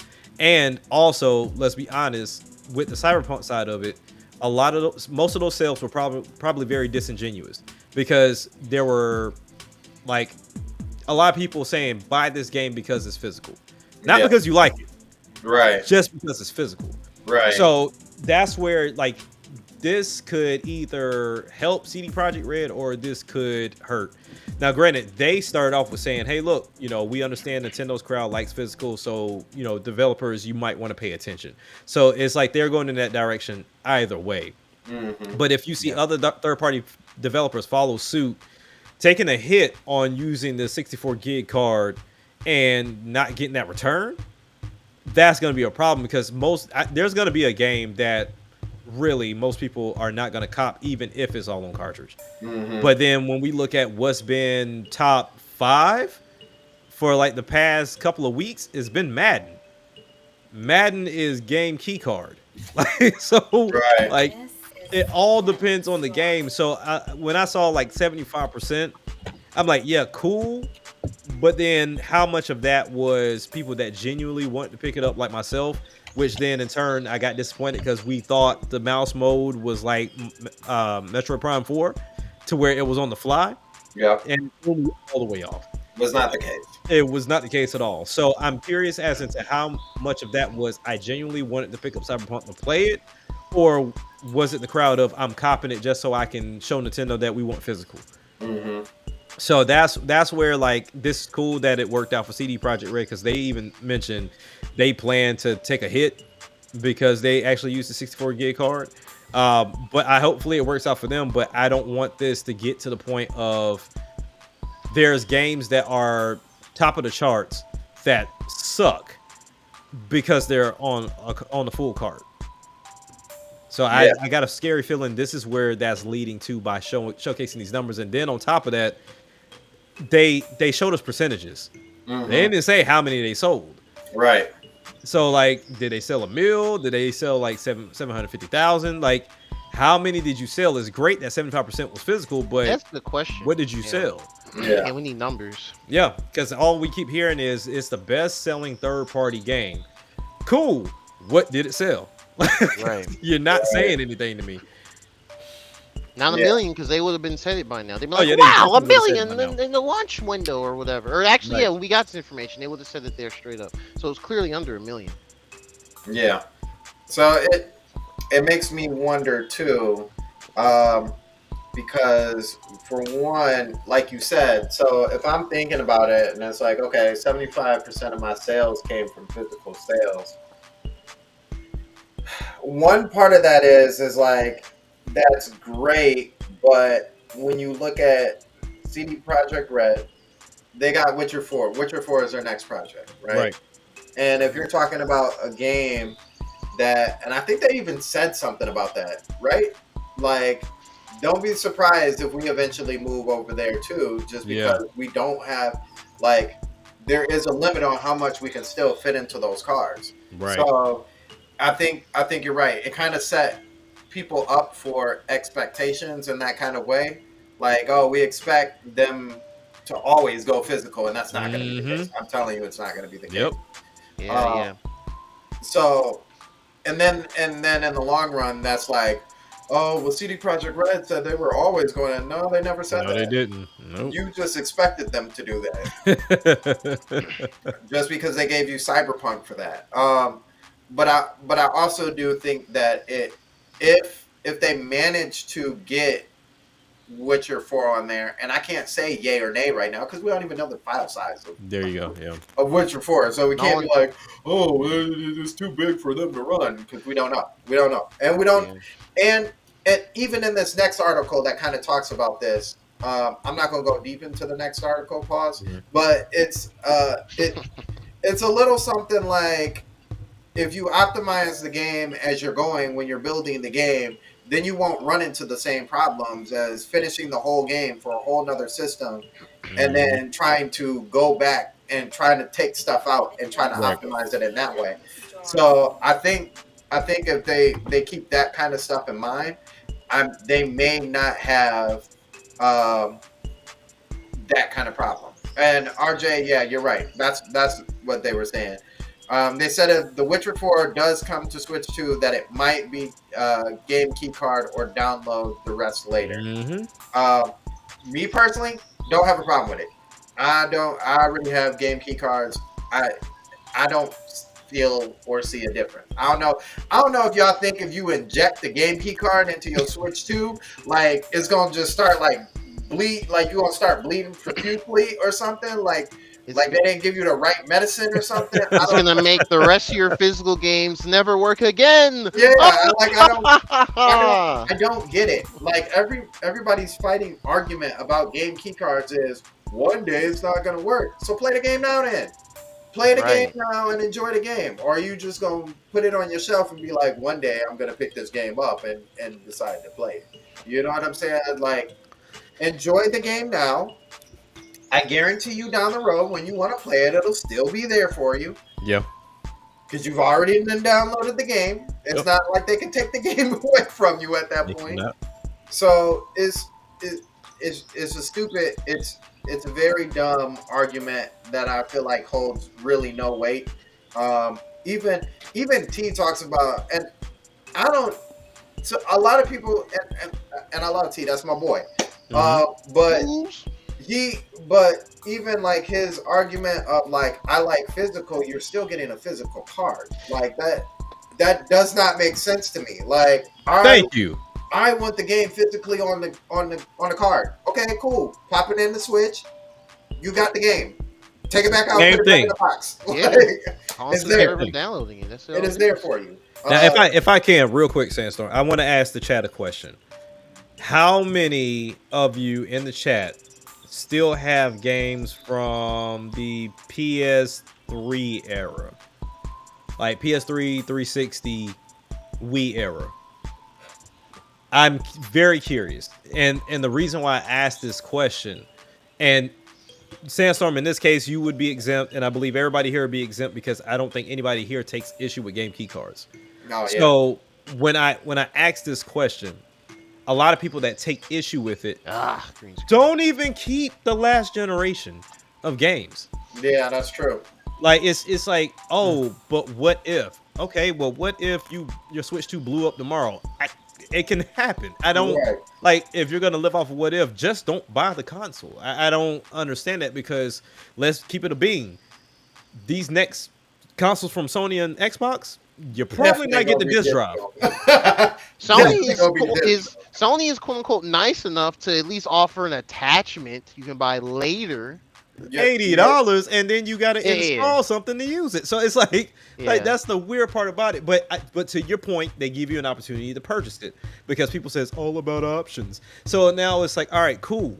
If I told you that I'm still holding on to our servers because we go back to what the Wii is when they've actually started getting online, like doing the digital stuff, you can still get your Wii games that you downloaded.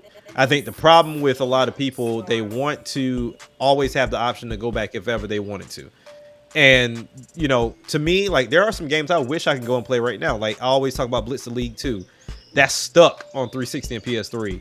That's never being brought up ever again. But unfortunately, it is what it is. I can easily go try to buy it, but Blitz the League 2 is like $180 on the market now. Yeah. So, which is wild. But it's like, but still, it's one of those things of, I'm playing my games now. I'm enjoying them now. If I feel like I want to play them in the future, then just keep them.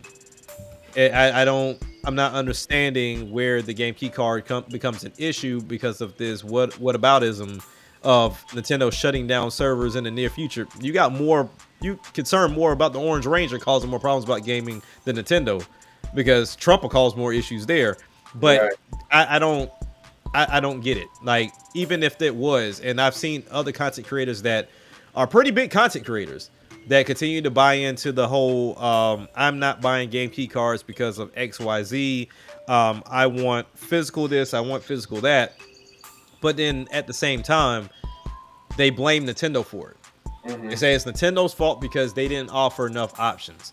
And I think all of us have said the same thing. Switch is key in point that they still wouldn't do it. They still wouldn't do it. There were 8, 16, 32, and 64.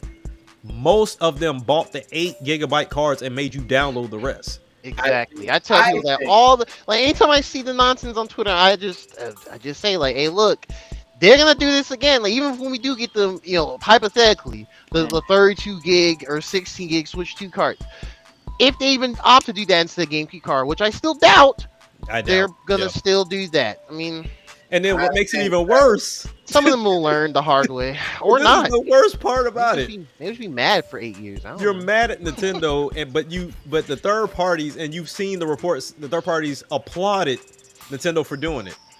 So why would I expect, let's say, Square to put all of their game on a cartridge when they were like, "Thank you, Nintendo, for the game key card"? Right. What sense does that make? Right. Like, but you're mad at Nintendo because they gave them the option, which is so crazy because like you said, you know, they've given them the option, and I think that actually is yeah, the real reason why game key cards exist. Now I can't tell you that Nintendo owned all the cards, but I have a feeling, and this is where I'm coming from.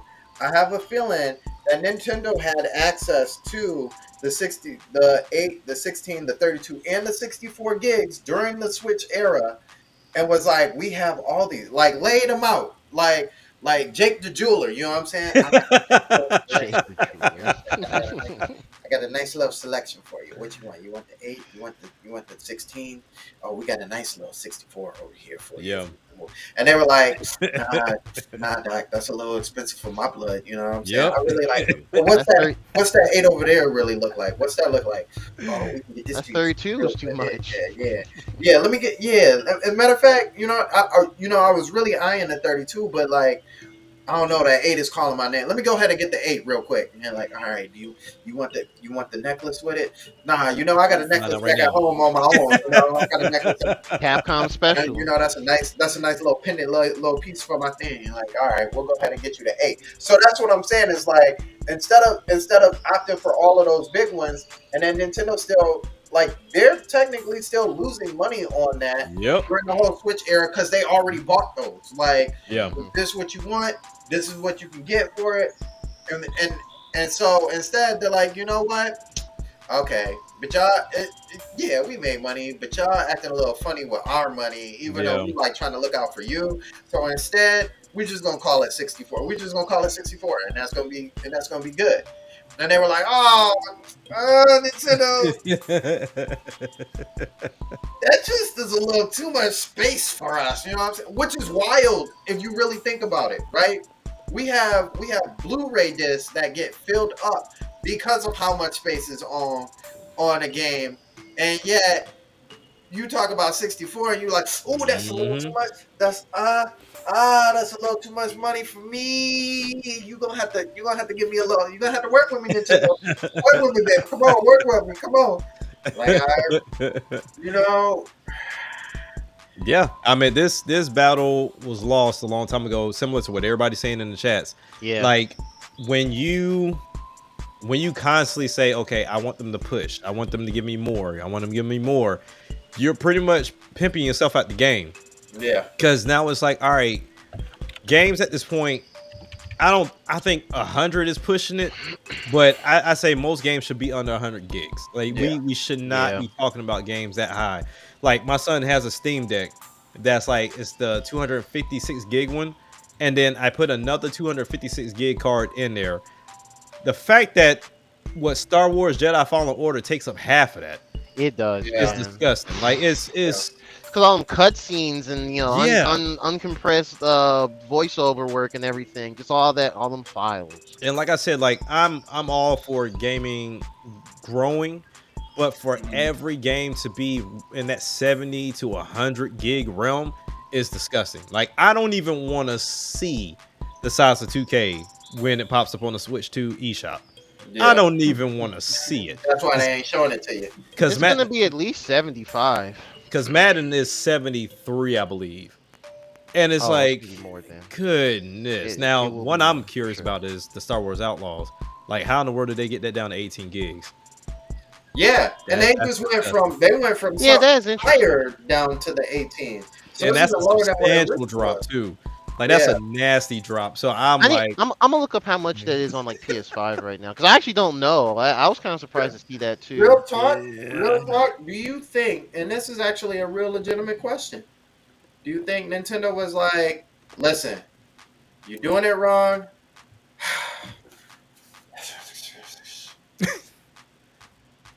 That's how you do it."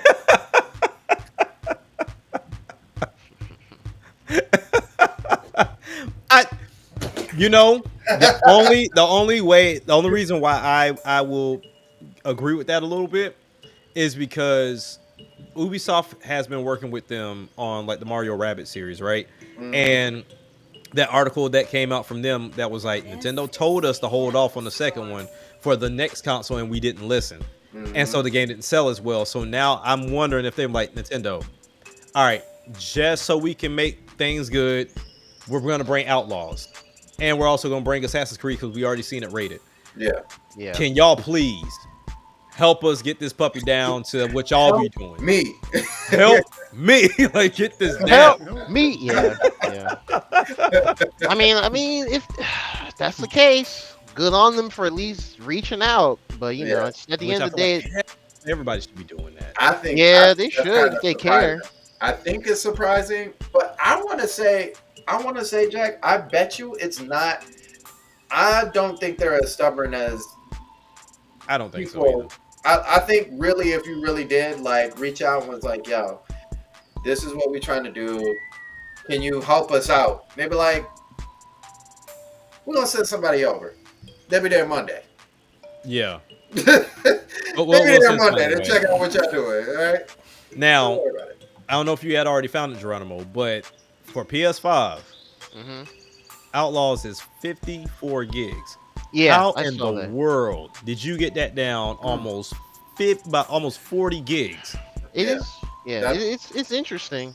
We're gonna be we're gonna be learning a lot of things on. Well, let's assume nothing happens until the 4th. We'll be learning a lot when that drops. Let me see if I can still find that video. Keep talking. Let me see if I can. It's still a game, and it's still a game key card, by the way. I mean, that doesn't really mean is understandable. Yeah, I get it. I understand. From a business standpoint, that just is a later port. I understand. But, yeah, because like if that game didn't do great on the big dogs, then I'm not banking for it to do nothing over here. So we're gonna go the cheapest route we can do. Fact. But I mean, but for me as a developer, if it didn't work out on PC, PlayStation, Xbox, that could have been simply that's not your crowd or the game was bad, right? I don't know because I didn't play it. Now, this is where you get a new foot on life. Like, this is the new lease on life. This is like a No Man's Sky situation, right? To where they came out and lied about almost everything to the point to where they had to change, like had to have GameStop change the box art a little bit to change the multiplayer on there. And now, like, No Man's Sky is this beloved game, and even with the Switch 2 version, you got a Starfield update, basically. Yeah, like Switch don't got it yet, but which they don't. But yeah, even with what stuff. they with the Switch 2 update, I never played the Switch 1 version, but I saw it and I was like, ooh, that's bad. But then with the update, I just bought it yesterday because they had it on sale again for $23. And the upgrade is free.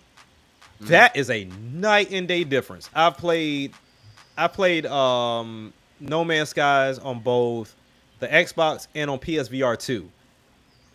Oh wow. Yeah, like I said, I love what I'm playing now, and plus they've added more like the relax mode because that's the mode I'm on. I'm on the relax mode. That's what I would play, honestly. Yeah, and I'm still having fun. You know what I mean? So, but yeah, I hopefully they went to Nintendo and was like, "Yo, what are we doing wrong?" And then because we had the same thing happen with what's it called, Warframe. That's right. That should be the Switch 2 version, honestly. They need to, because where Panic Button was like, "Yo, y'all need to fix this," to where it went and fixed the other game. I mean, the games on the other devices. So it's like maybe, and then maybe we see it drop down a little bit on the PlayStation, PC, and Xbox as well after this one releases. That's right. It could happen. Optimization, yeah. Yeah. So I was trying to look for this piece.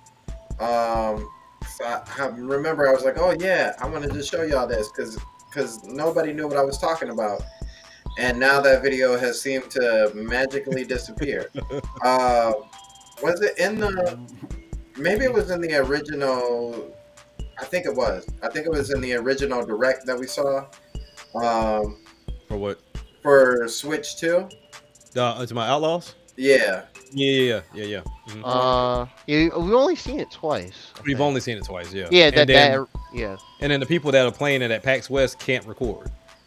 Oh wow! We're just going off of hearsay, basically. So yeah, they can't record. Outlook not so good, but we'll see in a few days. Oh yeah, that's the scary part. That's next week. Yeah, I mean the fact that they acting like that. I mean it's not like Elden Ring where we don't know the release yet. Yeah. So potentially it could be better, but whatever, we'll see. But yeah, this is like less than a week away. 5 days. What was it? 5 days away. So So there was a piece, I talk about this all the time, and that's what made me so like iffy. Is like they show off. She goes into Jabba's lair or whatever, and it Mhm. shows Jabba the Hutt, but you can clearly see blue lines in between his. Oh yeah. oh yeah. Yeah, I think they deleted that trailer because I cannot find it at all. Well, I mean, it would make There sense should be because there should be a comparison video that has part of that trailer. I'm pretty in sure it. somebody does. But I mean, it makes sense because when it first popped up on the eShop, it was at 20 gigs. Then it went down to 19. Then it went down to 18. So they're working on it. It's just what direction are we going? Like, Right. I think it's just a coin flip. yeah, like I said, I'll let people test it out. I don't think I'll be the Well, one, but we know a physical version with GameCube card is coming out, so maybe Yeah. it will fall off a truck or whatever. I don't know whoever made that like expression is hilarious to me, but yeah. So maybe we'll see it next Monday, Tuesday. I don't know. yeah. Those gotta be in the back of some stores by now, And unless they I'm- ship in very few amounts or something. and not hearing anything about like review copies or nothing. Yeah, that might be one of those spooky wake up and it's on the eShop. Or maybe it's on the Japanese eShop on on Wednesday sometime. So I'll check. Man. But yeah, I remember J Biggs, hey, go ahead and post some footage, homeboy. Because I want our guy. because the concept of it sounds Oh. cool to me. Yeah. But then when I watched like the reviews for the PlayStation and Xbox, it was like, like AI is that stupid? Like, okay. And then the fact that she couldn't carry more than I think one weapon, but they said that they made an update to where she can carry 2 now, so she's doing bigger things. Ooh. Yeah, Oh. yeah, I found a comparison. bigger holster. Ooh. Fam, come on now. This is we going from 1 to 2. Like, Okay. Hold on. Let's see. Yeah. I gotta wait for the. Storm.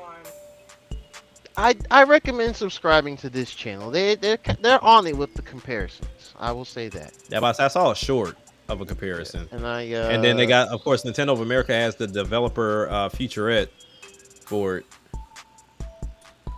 I think This the part PS5 Pro is bad now. no right. Yeah, that was That the, I think game. that was the part. It's Star Wars in 2024. Bad game. Right. But now the part Samsung you're talking about will come up after this. And Okay. You literally have to have your eyes closed and not see it. Maybe you I know, saw it, I it's was like, changing the skin. Maybe you know Right. he's got a little sheen on the skin that makes it look blue. Maybe, you know? Right. It's Hey, definitely okay. back home. Like, Yeah. I don't even know why people don't like this game. I'm not even sure why. I haven't seen much about it. Yeah, those lines. oh, dang Well, it. the reviews don't do it justice at all. I'll tell you that much. I think the only critic. It's because she's transsexual. And Oh, people are man. protesting against Oh man, yeah. If that's the reason, then Culture yeah, reasons. I Well, might buy it just because of that. Yeah. There, like I've seen little bits and pieces of it. I remember Jeff Grubb was like going for bad. Oh, this was last year. Yeah, so Jeff Grubb was kind of like, "Yeah, I like this game." And everyone's like, "Why, Jeff?" And it's like, "All right, man. That's why I don't be talking." Yeah, about what Star is that? Wars with people." What is this? What Yeah. is this line right here? Hey, blue. Why you got the line right there? What's- Hey, If you move your cursor Wait, away, wait. it might go away. Oh, I tried to, but it Oh, you won't. tried? Oh, okay, Yeah. no problem. what line you talking about? Like there's a blue line. If you zoom in, Under the folds of in the folds of Jabba. his neck. Oh yeah, I yeah, see it in the right folds there. His of neck neck, body. it's got blue lines. Just And see, I would have completely missed it. Mm. I didn't even Yeah. notice Background, until that's the background. Sandstorm mentioned. I pulled it up and I was like, "Oh Background yeah, color there it through is." yeah. Yeah, see, stuff like that wouldn't have bothered me. See, what y'all didn't know is Jabba's There you go. really skinny. Yeah. You know what I'm saying? And like, basically, what you're seeing is him really kind of lifting. Exactly. That's the light. That's It's the whatever actually- it is. He really is blue, but like since he be outside all the time, he get roast, so he turn brown. But really underneath, the flaps under the skin don't really get no sunlight. So really, he This is gonna be So some he narratives really will be blue. pushed when this releases next week. Wow. Indeed. Yeah, After that, on to the next one. yeah. So, last conversation, and this kind of goes along with what I was saying earlier. Epic CEO tries to explain why Nintendo Switch 2 ports experience performance issues. This actually, I'm gonna wait. Hmm. So, um, it seems that the CEO of Epic Games was asked the question after he pointed out that Fortnite runs really well on the Switch too. Hmm. He said the primary Nice. reason is the development process. Many developers begin by developing games for high-end hardware, Hmm. then optimize and test on lower spec devices in the final stages. Mm. Ideally, optimization should be implemented early. He says, of course, optimization is by no means an easy task. Right. It's a very difficult one. Ideally, optimization should be implemented early in development before full scale content building begins. To address this issue, we are preparing two main approaches. So it sounds like there is going to he added that there's going to be an automated optimization feature for UE5 updates Oh to wow. help with the labor. Okay. So don't be surprised if we get any future UE5 games with that updated feature and you like, why does game run better? Oh, Mm. they must have actually just started optimizing for the Switch too. Well, actually, the system's doing it for them. Right. The Right. magic port button that people found back in 2017. Boy. That was crazy I mean, time. I can unless it's done very, very well, I can see that being an issue for some. Hmm. Because we've seen it all before. These automation buttons that are supposed to do stuff for you, they're hit or miss. And I can only imagine on the development side because that's a lot of code Yeah, that you have to go and say, okay, optimize for this device, even though you only really created it for this platform. But I think, even with that, something that we've all said before, just kind of just code for the lowest denominator, and then that way you don't have an issue. But they want to go for the higher one and then find a way, find things to cut to make sure that it can fit on the lower side of things. So I think that's where the issue kicks in for me. yeah. So Matt Jazz had a question up here. This would be an interesting one because this kind of goes with that topic at hand. Um, he said, "Do you think third parties have too much power in decisions in the gaming industry?" Yeah. What do you mean by power? So, so I'm gonna assume he means by like control, if you would. Of like how they're getting, like, because that's what I'm saying, like, because of course they're in control of their product, Right. but as far as like how they're released or in what condition they are, to where Yeah. like the Nintendo, Sony, and Microsoft were like okaying it opposed to pushing it back. Or like bending to the knee. Like if Okay, you don't do okay, it for us, then we ain't going. okay. I Um, if I could answer that, I would. Me personally, I'm gonna say no. They don't got a foot in anything next to anything. Okay. I will say that they are like. I would say the big three are like teachers. Okay. We're gonna give this as an example. The big three are like teachers in a high school, and the third party are the high schoolers. Okay. And so you them as high schoolers, you can't tell the teacher what to do.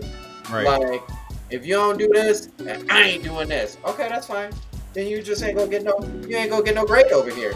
Like, i.e. money. You ain't gonna get no grade over here. That's fine. Whatever. I think that they oftentimes ask of stuff, and the Mhm. teachers would be like, "I'll think about that." Perfect example. Capcom asking Nintendo for the extra gig to the Switch. And Yeah. like, okay, yeah, we can do that. If that's what Would that make it easier for your homework? Yes. Okay, sure. We can do that. That's no problem. But I think overall, I do think it's the teachers. Now, mind you, though, I think we are the principals. We are the principals of the industry, because at the end of the day, we pay the teachers to do their job. Very much so. and either a teacher gets fired depending on how we like their job or not. So I think, but also too, since there are multiple principals, I do think that some teachers kind of like, come on, you know who we are. Come on. Yeah. Mm-hmm. Come on, you know. Don't play, come on. It's me. You know what I'm saying? I think they do that a lot. And because they do that, they get away with a lot of things. Yeah. Mm-hmm. And when they get away with a lot of things, it seems like they're the cool teacher. So now all the high schoolers want to be cool with the cool teacher. Right. They're like, oh, I don't like that teacher because he be trying to make us do all the hard homework. He be trying to make us do extra stuff. He be talking about scaling your stuff and talk about you gotta do it in this resume. And man, I don't even like that teacher because he always be trying to give us tests. So Right. and that, really, that's really how it is. I think the teachers really run it, i.e., Nintendo, Microsoft, and Sony. Now, some have more sway than the others, Right. but ultimately, I don't think it's third parties who really. And I'll even put it in this sense: you have, oh, dang, this is so good. You have high schoolers, right, in your school, but you also have those high schoolers who are under the teachers, right, Mhm. or like the intern-ish type of people. Yeah. Those are your second party people. Those are your second party Yeah. teachers. Those are your second party. Those are the people who are like, we got to do homework too. But with Microsoft and Sony, for example, they be like, look, your end of the year project is to give me a project. That's all. Right. Like, Yeah. what's this? Coding class, It's a programming project. class. It's a project. I just need a project from you. Like, what are the stipulations on that project? Like, is there like any yeses or nos to it? Like, I know this is supposed to be science class, but can I just do something that involves just cars? Right. It's a project. I just want a project. All right? I'm giving you all the way into the end of the year. And if you can't Mhm. figure it out this year, give it to me next year. I don't care when you give it to me. We'll hold them to the same regard. Yeah. Okay. So it really is really like that. Now Nintendo, on the other hand, they have interns too, and they like some of them. They're like, yo, we trust that you can do a project, so we just want a project of this. What does it got to be on that? Imagination. Okay. Yeah. Just as long as you give me this. So I think so. Matt Jazz. Oh, let me hear what you said. Matt Jazz says third parties controlling Sony and Microsoft since their games overshadow the first parties except Nintendo's, which gives them the most hate since gamers praise. But I think that's back to Sony and Microsoft more so than it is to the third parties. So I get what they're saying. I get it. Okay. Yeah. I get because Oh. your analogy was spot on. And the only thing I would add to that is publishers are the parents of said high schoolers. So, like, Yeah. they determine a lot of what happens. Yes, but they to do. Matt Jazz's point, Sony and Microsoft depend on third party. Like, if they had a Wii U moment to where third parties did not show up, Sony and Microsoft would have a long freaking generation. If anything, they probably would cut it off early. Yeah. But to Matt Jazz's That's what Sony's point, essentially doing, more or less. exactly. But to Matt Jazz's point, I think third parties do get a lot of power because we've known that Sony and Microsoft have no issue going to go pony up money to say, hey, come over here, chill with us for 6 months before you go anywhere else. Yeah. Or let us hold down the marketing rights. Like, let us do whatever. So they know hey, I got a game that Sony and Microsoft want, so I can get whatever about them. Like, I'm cool. Now, to say like the third party has the power before, yeah. Now I think they just as hungry as the rest of them. Yeah. Like it's like they need Yeah. sales and they can't get it like they used to. Everything. Yeah, Everything. they got to put it on everything, otherwise you run the risk of disappearing next generation. So I don't think they have as much power as they used to have. But if I did have to say who had the power, it's us. Yeah. Really. The consumers. The consumer the really players. has the power, because when you really stop and think about it, all that money that Sony poured into Concord, the only reason why Concord got dropped is because the fan base showcased like, we don't want this. Yeah. Like, why did y'all even entertain this? And they canned it in 2 weeks. Yep. To where you see a game like, for example, VR. Like, there's arguments all day about why VR isn't as successful as people thought it would be at this time, this day and age, right? But then all you got to do is go to the MetaQuest store and see what the top thing is. Freaking Gorilla Tag. It's a free game where kids just run around playing tag as a gorilla. Yep. That is the top game. So it's like, but there's Like a these, Roblox game. essentially. Now, granted, Roblox don't do well over there because they just kind of half did it and threw it over there. But there are games. The top 5 games are free games that are literally just sandbox, run around and just do stupid stuff within VR. So, but the fan base made that happen. So if you look at games like Batman, which were awesome, you look at Deadpool VR coming up in November, you look at some of the games that, like, exclusive games that Quest made themselves, those still are not in the top charts. They're only there for like the first week and they disappear because the fan base chooses to go with the free dumb game versus the paid fun game. It is what it is. My kids have every console known to man to their access, and they still choose to pick up an iPad and play Roblox. That's what they love. That's what they know and love. Yeah. It's Full game. Yeah, I saw that mess, Dark Void. I don't even want to. Yeah, but they ain't the same Alabama no more, so we ain't even get into it. The Crimson Tide is not as strong as it used to be. Yeah, that tide got washed out, sir. Small wave now. I got watched. Hey, that's the bar right there. Wave breakers doing their job. RJ said, I think they somewhat do, at least back then. The system kind of lives or dies depending on how many games that system has. The PS5 is only really still in people's minds is the third parties.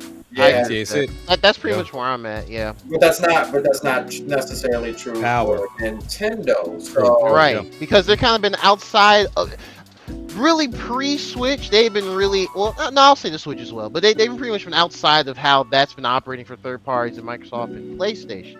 Yeah.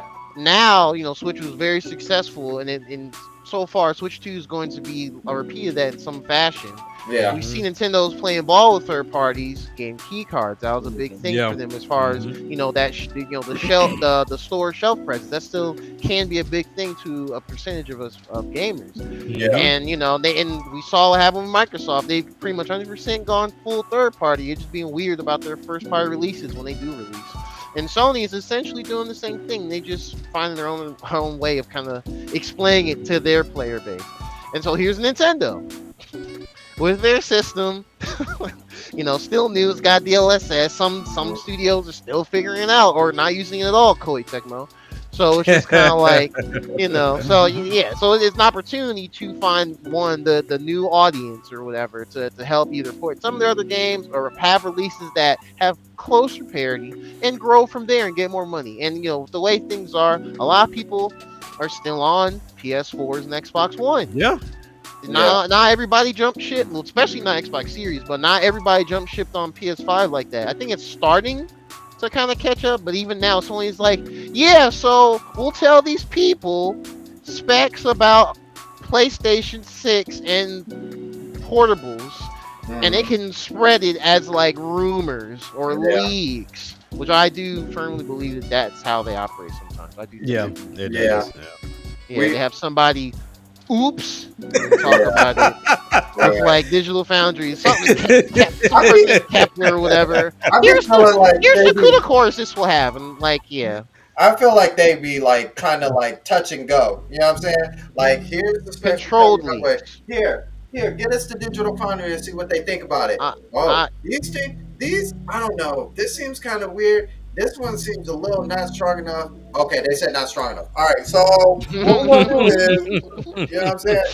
And so then when they finally get it, they're like, oh, this isn't what we were expecting at all. And they like, Yeah. yeah, we tricked y'all. You know what I'm saying? Like, yeah, yeah. I don't. Okay, so I don't know why this is bugging me so much. You know what I'm saying? I don't. Normally I let this go, but the key card thing is just like killing me. I've gone back and forth on wanting to make videos like trying to in a TikTok fashion because I think I feel like people just aren't gonna get it in like a longer form video of just like yapping. I feel like you have to condense it in a sense for shorter attention spans, bite-sized attention spans to understand like why this is here. It's not Nintendo giving a middle finger to you, the Switch gamer who became a a gamer during the Switch era, or whatever.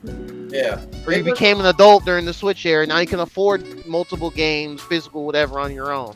It's just they're meeting halfway with third parties for the first time in a very long time for their home console business. They can have consecutive generations where third party can supply, up to them their best efforts on their hardware, and they sell well on based off their forecast. It's an opportunity. It still bothers me because I'm like, yo, you like if you have the problem with the key card because of game preservation, then pop the game in. Well, no, I don't want to pop the game in because then that means I have to break the seal.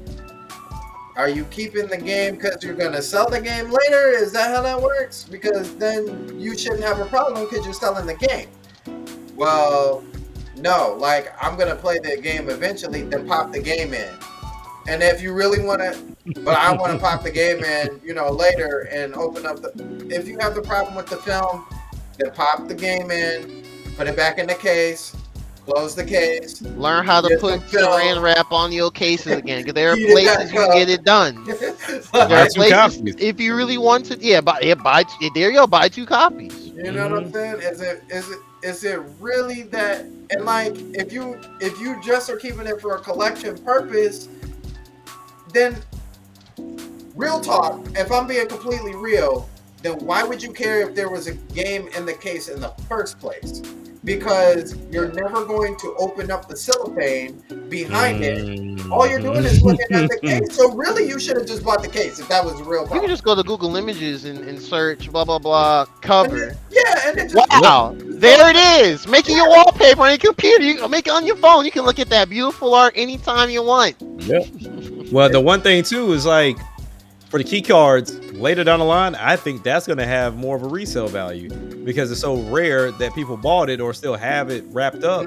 Yeah, like, oh, okay, well, you got a key card version of this. We've seen it. We've seen some of the stupidest and the worst games still have like a $300 price tag on it in a resale value. Yeah. Bravely Default. I'm telling you right now, go grab Bravely that one, that 150-cent game, Blood in the Sand or whatever, on the Xbox. For some reason, that game is so expensive. It's like $200 or something. I've seen that. I'm like, I've never seen this game in my life. Why is it this much? But that's just an example. Honestly, like, I mean, granted, Nintendo to Switch, they put a name on this type of medium for their system. This is this has existed on PlayStation and Xbox for quite a while. It's pretty much PlayStation now. When we were looking up the Star Wars Outlaws, I also found an article saying that to even if you get that PS5 copy, you gotta have an internet connection to even install it to download properly. So it's just like this is already gonna be the future. It's just more like. You buy 2 copies, say ooh ah at the cover, and you keep it on the shelf forever, or you understand why these are in place, make well-informed purchases and go from there. We already touched on it earlier tonight or today. You can still, if you have your original Wii console with you made your purchase on, you can still connect to the Wii Shop channel and reinstall it. Now, unfortunately, Nintendo, that was back then. That was console-based purchases, so it's not tied to an account per se. I'm not sure if PSP's like that. One of y'all can answer that. I'm not really sure, but I know you can go back to the PSP and PS Vita and do that as well. So clearly, some servers are still up somewhere. we don't have an example of it going hard, shut down, and we can't access the purchase ever again. So this Yep. might just be it. So to your point as well, Jack, yes, GameKey cards, that Borderlands 4 GameKey card I'm about to purchase on October 3rd and post on Twitter so people can get mad or whatever. Yep. That might have some value in the future. I mean, it probably won't because they're going to throw a bunch of DLC. But I digress. Oh, But other stuff, yeah, like the Yakuza one, that might have some value. Yeah. You know? Oh, Yeah, so. So to our final topic. my favorite. Now, yeah, this is gonna be icing, man. This is gonna be icing.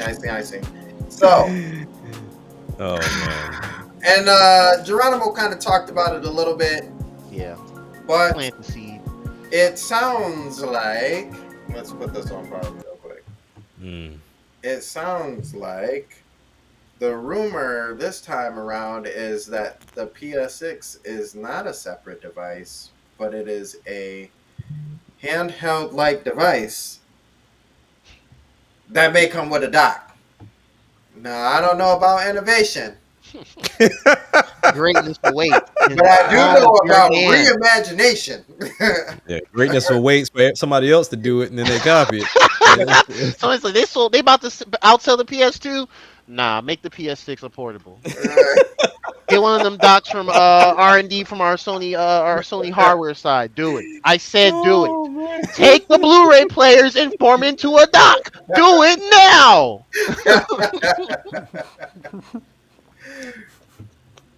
No, dang it, no. Yeah. So Oh man. we've got the whole lineup of the PlayStation 6, and listen now, listen. This is not something that we've made up, but something that's been talked about even by Digital Foundry at this point. So you know it's true. Their sources. Oh man. Their sources. So, I'm gonna read off all of this. Unfortunately, we don't have Shadow in the building. We don't have Shadow in the building to give us all the technical specs of what's happening. Right. But the code name is Canis or Cannabis. Shout out to the rapper, right? Or y'all, that's what you're smoking if you think those prices are accurate. That they get Boy, up there too. 500 PSP3. Let's get it. I'm like, are you sure? Are you sure about that? In this economy, in that economy, in 22 years. So we got a AMD 6 cores, so 6-core AMD on a 3 nanometer process, which is ridiculously small. Mm-hmm. That's pretty good, actually.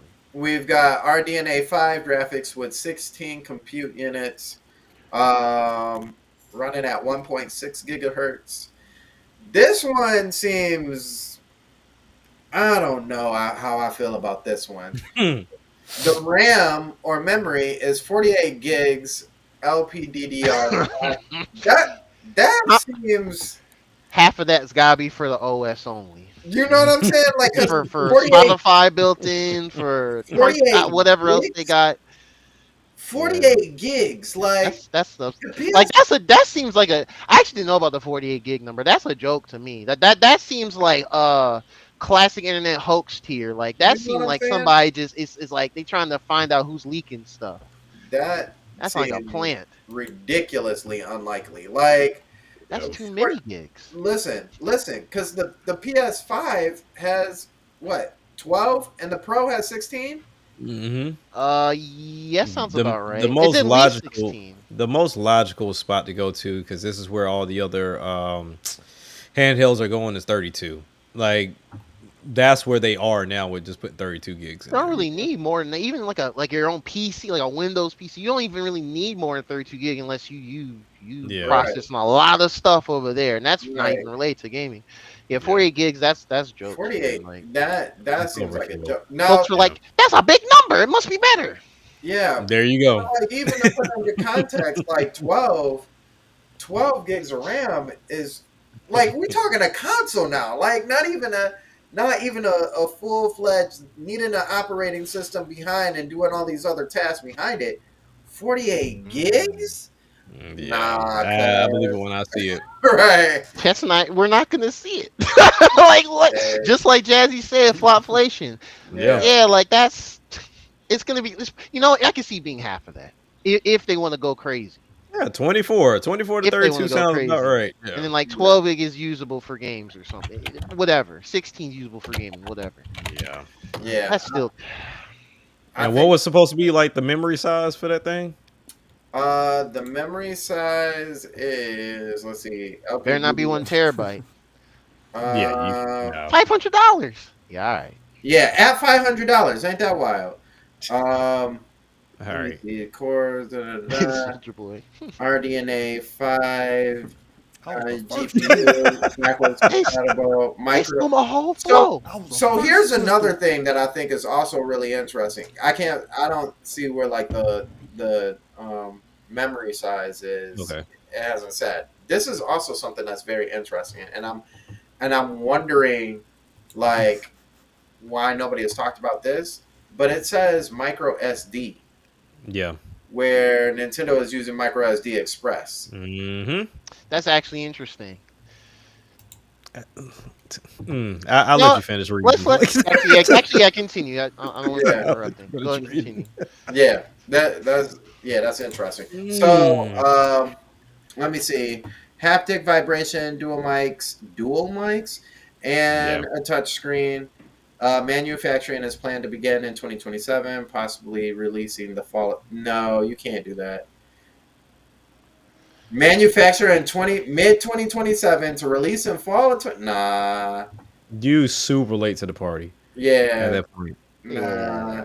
You done let it breathe. You don't let the Switch 2 breathe for what, 3 years at that point? Yeah, Ain't Two no and a way. half, 3. Yeah, No. we'll probably start getting legit leaks of whatever direction revision they do for Switch 2. Yes. We will be in that Yes. territory. My So bad, for next year. somebody brought up an interesting point that this handheld that is dockable, that is like no other device, should come out first before the PS6 and the rumored 6S. yeah. Solely because it would be a harder sell if it comes out after the more powerful devices. So this is supposed to be kind of like that feed in after the 5, to where it's like, okay, it can play games that look like the 5. So when the 6 shows up, if you're okay with the 5, you can stay here, which to me makes no freaking sense. But that's one thing that's going around. Now, what we talked about before we got onto the show was the possibility of 3 SKUs and how dangerous that is. Yeah. First and foremost, because something's bound to get cannibalized. Absolutely. And like we just discussed earlier, so I'm glad it got brought up earlier about who has the power. We have, as the consumer, have the power. So one thing that we talked about before we got on was how Xbox has been getting ripped apart for having the Series S, and how the Series S has been holding back gaming. And that's so if PlayStation comes out with an S version that is weaker than the 6, does that mean that the PS6 could never reach its potential because the S exists? And also with this handheld, because it has to be a low powered version, so they want to make sure that it can play on this handheld too. Is that also holding it back? Depending on what my narrative is, maybe it is, maybe it isn't. Because at this point, I think we had a conversation about this like a few months ago when this first came up. And then I think at the same time, there were rumors that Sony will be releasing games on the Switch 2 as well. So my thought process was smart. Release over there to introduce yourself to that crowd and feed into that crowd, and you stay in your lane where you can succeed. Yeah. Because there's no reason for you to waste money on R&D and all this other stuff for you to do it handheld, knowing your fan base don't like it. Like they ask for it, but they don't like it because they were like, "Oh, we want a native PSP again." No, you don't. No. Like, because it wouldn't be on par with PS5. And that would be you admitting that you're willing to take some adjustments and some drawback to play these games the way that you clown Switch for doing. Yeah. So which one is it? And I just don't see it being a smart investment, because like you said, you got to do Express, and if that's just mentioning SD cards, that's kind of weird. Yeah, that's what I'm saying. Like, not Express, just regular. Right. So if you say, okay, let's say typo, it's Express. Do you still continue to go the proprietary route with your accessories? Because remember, that Portal can't use regular Bluetooth headphones. You have to get Sony's new Bluetooth headphones to get that. That has their new technology in there. Curious if it goes that route. Do we stay at 1080p and below as far as the screen is concerned? How much memory do we put in this thing? As far as the games are concerned, do we still have the opportunity to do remote play in the event that, for whatever reason, the game can't run on the hardware the same way it does on the main console? There's way too many questions to answer for Sony to even be doing this. Yeah, like to me, it makes no sense, because the moment this thing drops, granted nobody's buying it, the Portal's out the window. Like, that's gone. Yeah, it don't make no sense to have it. And then on top of this, granted you've already done so, you've killed the PSVR 2. You've killed it, because now I'm pretty sure it's not carrying over to the next console. I'm pretty sure it's not. So that means you've left people that invested in you high and dry again. So I don't know, man. And we always say Sony's like Google. If it don't hit, then they gone. I don't know, man. That's an interesting question, RJ. Also, that provides a real big question. Do we go the UMD route again? Nah, I'm gonna tell you what's gonna happen. All digital, baby. And if you do want to have physical, you can use that external Blu-ray, plug it into your dock. Apparently, you realize how stupid that would look. Oh, I know. That's why I'm saying it's a flipping mammoth. Like, they'll be like, "Hey, we have a product for you." I mean, the PS5 already, I think like in the past month, the PS5 already got a mode where you can, for like lower power consumption. Yep. Now, why would they do that over 5 years into its release, or almost 5 years into its release? Why would they do that suddenly? Do they care about our electric bills? No. No. Could care less. Like, that's going to be fascinating. And I'm worried about battery power too.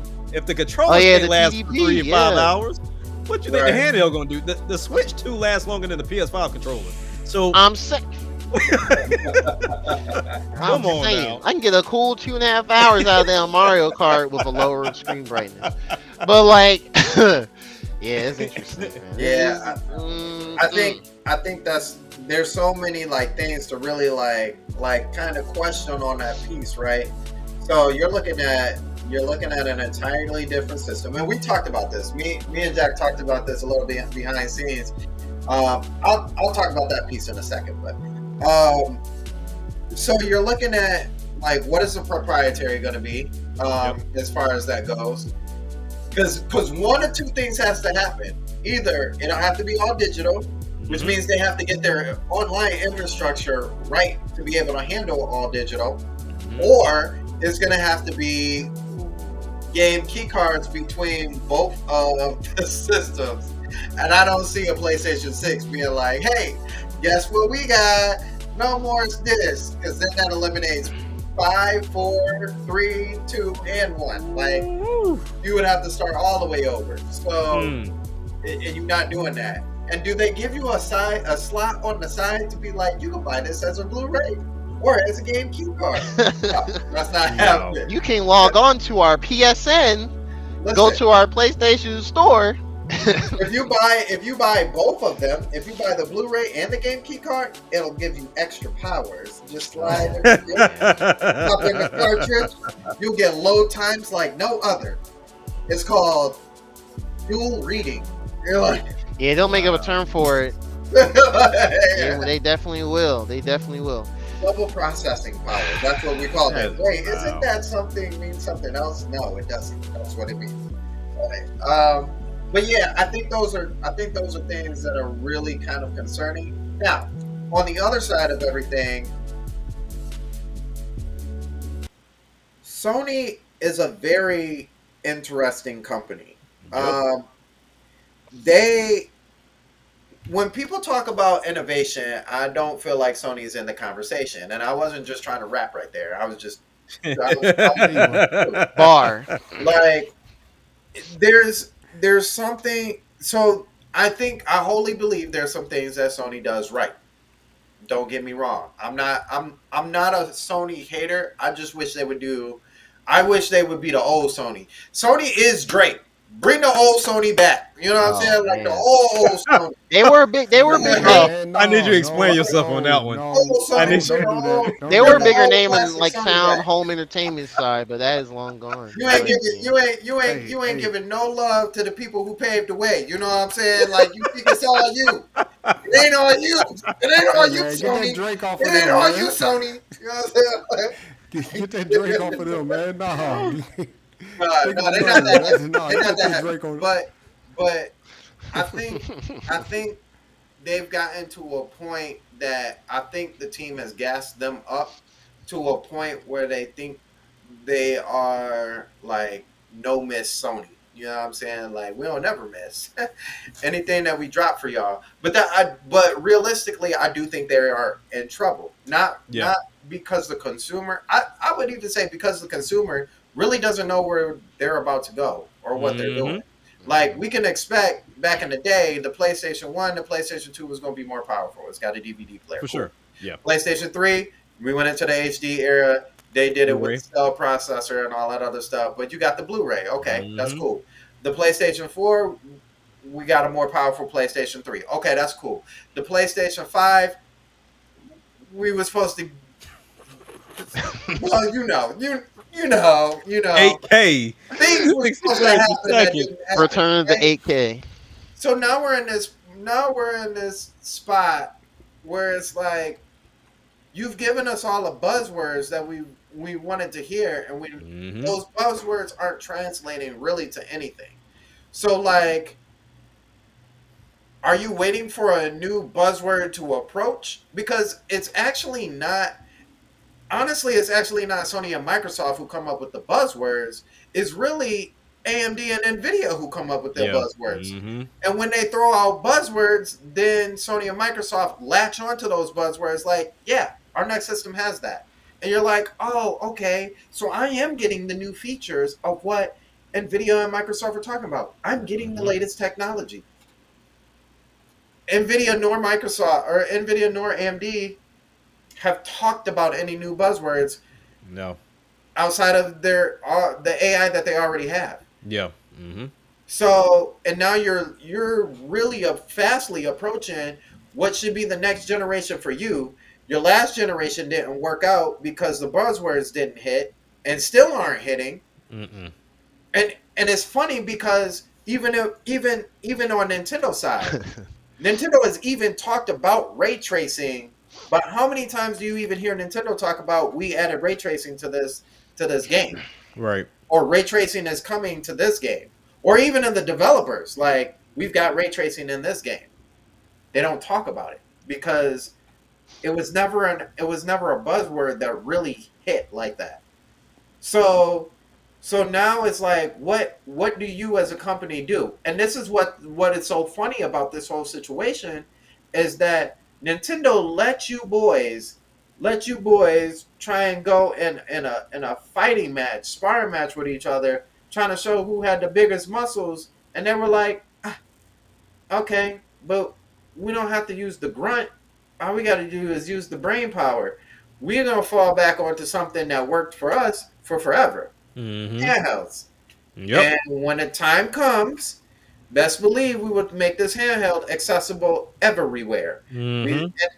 and it's what's funny is this is not even a new idea even for them if you really think about it because you had the Game Boy back in the day that you could slide into the Super Nintendo. So Yep. it was like it was something Mhm. that they've been working on over the generations already anyway, and it just Hmm. got to a point where it was like we don't need a whole system to work this system. We can work it out to translate them back and forth. And the industry was like, oh, dang, people are really liking this idea. Like Mm-hmm. the go everywhere, like that was something only cell phones could really do, but they would charge you $700, $800, $900 for it. Yeah. You get away with it because it was your all-in-one device. Your phone, your apps, everything was on that device on top of your games. Yeah. But they figured out a way to put games everywhere without having to sell at that price. That's smart. How do we figure out how to do this? And it's weird because not weird. It's telling because it was the PC market. Now it was already happening in the PC market. Yeah. Mm-hmm. But it was the PC market that was like, oh, they figured out the formula on how to actually do it right. Mm-hmm. We've been doing this, but we haven't done it in the right way. Correct. Yeah. And like they're like, okay, this is how you do it. Okay, so let's take that idea and figure out how we can do it in our way. And then they started doing it. And that's how you got the Steam Deck. So all the people who hate on Nintendo about the Switch and all that, that's where the Steam Deck really came from. They watched them, they understood the homework, and then they wrote down their own way of how to make that happen. Mm-hmm. Everybody's moving that way. Yep. Even so much so that Microsoft was like, you know what? We ain't gonna make our own device because we know we'll get it wrong. But you know what we can do though? Yeah. I can pay somebody to do my homework, and I'm gonna have them do my homework, and then I'm gonna give it to y'all and get all the money for it. Hey, they did it that situation. Like, hey, we're gonna put you on the song, but we just gonna dance around in that bad boy with our face on. Right? You know what I'm saying? Our logo's on the handheld button. One and the same. That's us. One and the same. Matter of fact, in a couple of years, you ain't even gonna see a ROG Ally. It's all gonna be Xbox Ally. Yep. That's what the original name was. If you got a ROG Ally, that's a fake machine. It's always been Xbox. It's always been Xbox.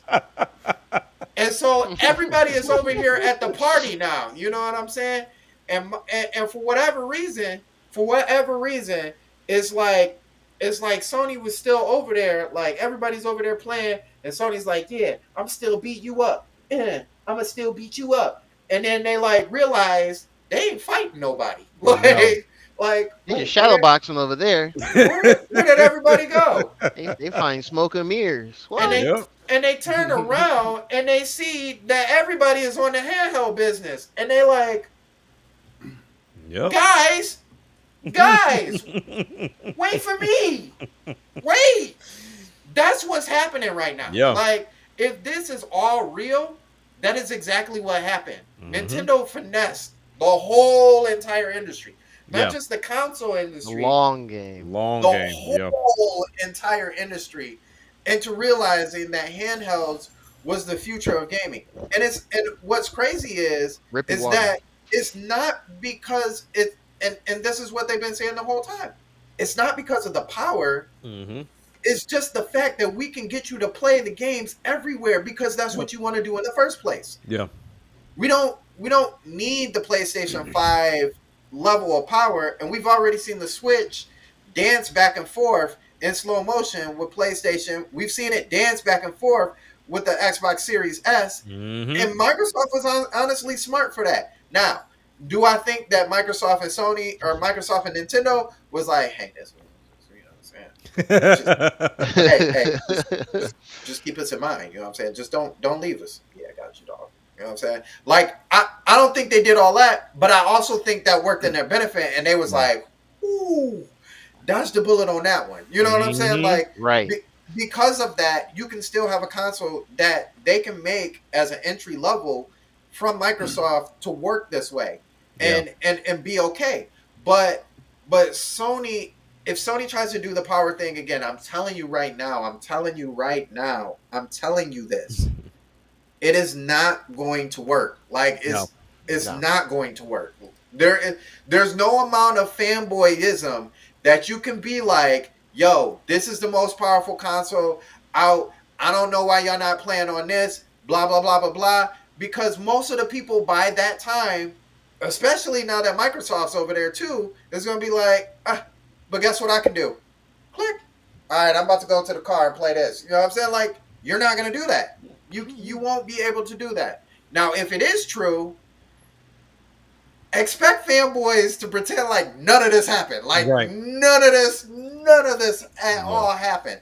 Like they're gonna be like, yeah, but who got the most strongest handheld though? You know what I'm saying? Like who's handheld? Like y'all only got like 9 gigabytes of RAM. We got 48 gigabytes of RAM. Like you know? They can't do That- nothing with it. That is exactly what's gonna happen if the 48 gigs is real, and if it is real, man.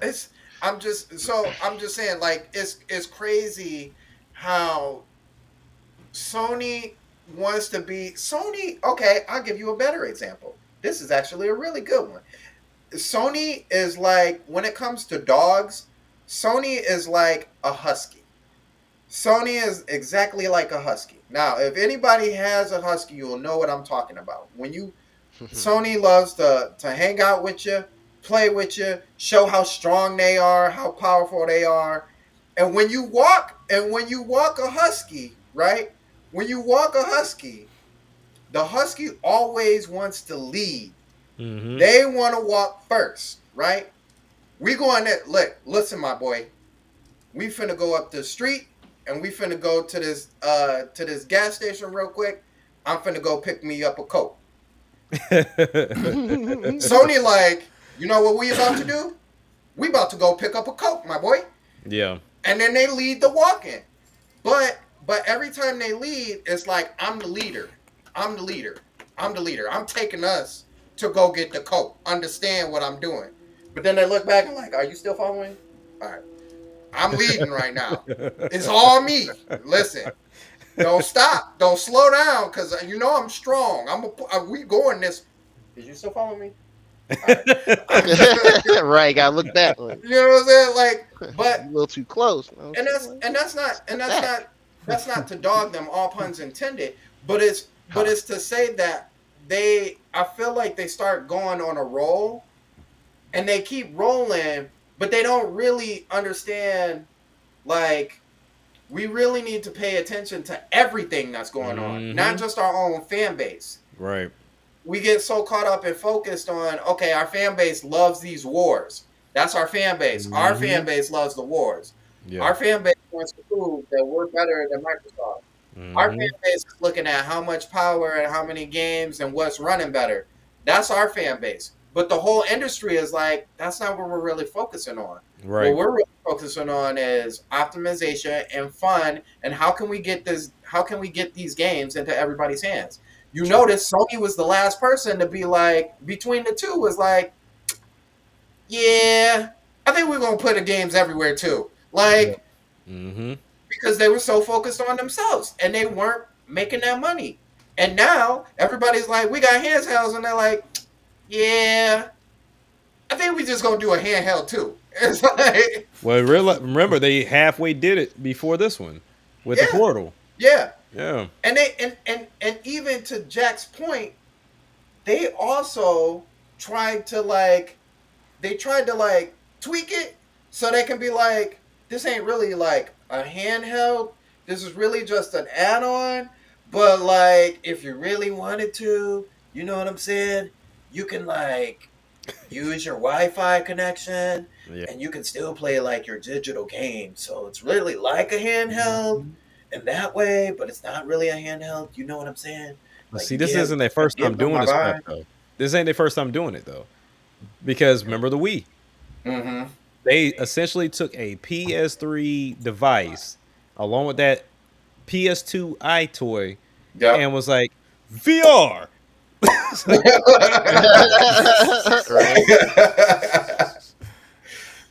Like, okay, sure, whatever. Y'all got it. But I mean, Sony's always been like this, though. They're always late to the party. And if people really stop and look at like everything as far as gaming has been concerned, the only thing that they've ushered in is the media aspect of it. Like, nobody had the DVD players, nobody had the Blu-ray players. Like, that was them. So one can even argue, would the PS1, 2, and 3 have the numbers that they had if they did not have those, like the Blu-ray and the DVD players in them? Because we all know how the PS2 got the numbers they got. Yeah. So so that can be said. Now, I'll never take their first parties away from them, even though I'm not a fan of all of them. But let's keep it a bean. the ones that were exclusives that got them where they are were third party companies. So it was never them innovating and making these games and getting the PS1 and 2 and 3 off their feet like that. Like I would give credit to Uncharted. Like Uncharted did its thing for the PS3, but they really didn't carry it like that. So this was my concern years ago when we started seeing the writing on the wall of where everybody was going, because we even had an episode on the Winging It podcast of like what direction is each company going. Yeah. Like Yeah, we I saw remember Nintendo's writing on the wall. Like they had the Switch out. So he's like, Nintendo's gonna continue doing this hybrid situation. We saw where Xbox was going. Xbox was like, hey, we going cloud. We about to get into this Game Pass subscription stuff because we see everything going subscription. So we're about to get into this bag. I didn't anticipate them going the handheld route by no means, but that's the route they're going. But my question was, what is Sony doing that is showing us what the next 5 to 10 years looks like? And at one point in time, it looked like VR was their answer. But for anybody that purchased it, such as myself, they bowed out that race fast. It didn't take nothing but a hot second. And everybody's like, you got to be patient. It takes time to develop games. You had 2 exclusives, my friend, at the entire time that doggone thing has been out. Was And it I may be Astrobot missing and one or two. Moss or whatever the mouse. So no, so they did the so they had Horizon. Oh, Horizon.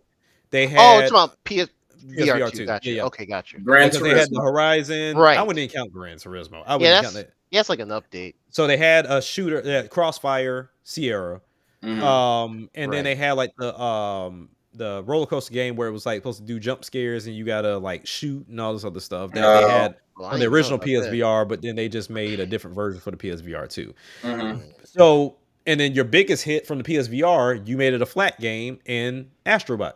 So Thank you. VR crowd didn't even get that. So, Yeah. but then you say, okay, we're not gonna do anything else with it other than send it over to PC. Right. And then the PC crowd eats it up. But then they were like, wait a minute, it's here. I can use it, but we can't use any of the features. So I can't do eye tracking, can't do the haptic feedback, can't do any of it. So essentially, that is a $400 to $500 device that doesn't do everything, but I can go get the Quest for $300 that does all of its things wirelessly for PC. So they're losing on each end. So now let Microsoft jump into the hybrid of handheld and PC, and you've lost. You Yep. might as well just sit in the console space and just be there, because they've gone the hybrid route with PC. Nintendo's going the hybrid route for console and handheld. VR wise, Quest got that wrapped up. Like nobody's winning that race. Like they've beat out everybody. They got that wrapped up. And even in that space, they can't survive because everybody's kind of pivoted to now doing mixed reality with the glasses. So so that's only going to hold up for so long because the gaming space is too niche. Yeah. I have to worry about motion sickness. I have to worry about spacing. I have to worry about corrective lenses. I have to worry about too much the game. So that's the problem. I don't know where Sony goes from here, and that concerns me because I want Sony to stay. Like I need Sony to stay. I want Microsoft to stay. I want Nintendo to stay. I want Sega to come back. I need as much competition here as possible. Right. So if as gamers, unless there is some medium we are not privy to, I don't know where they go. Because I think what Microsoft and Sony were banking on was that handheld crowd was going to get ate up by the mobile crowd. And the mobile crowd, as soon as some of them got big checks, they dipped. And so now the mobile crowd ain't even all that hot. So what do you do? And that's where like everybody has something sold up. Mobile's not as big. Nintendo has the handheld market. Microsoft is going to the PC market. The VR market's owned by Quest. If you want to get into the retro side of it, trust me, there's plenty of companies that got that ate up. So now is only console that's left, and that's the one that's dying. Yeah. Is you think so? Now here's a question. Now, because you would know more on this side, Jack.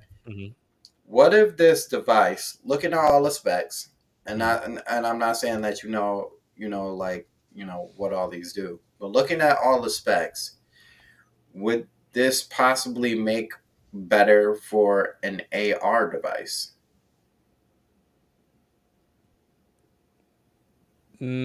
Mm, they would have to have a headset of some sort. Because remember, we had a conversation about the next route or the next step being the attaching the glasses to the devices for you Mm-hmm. to be able to play.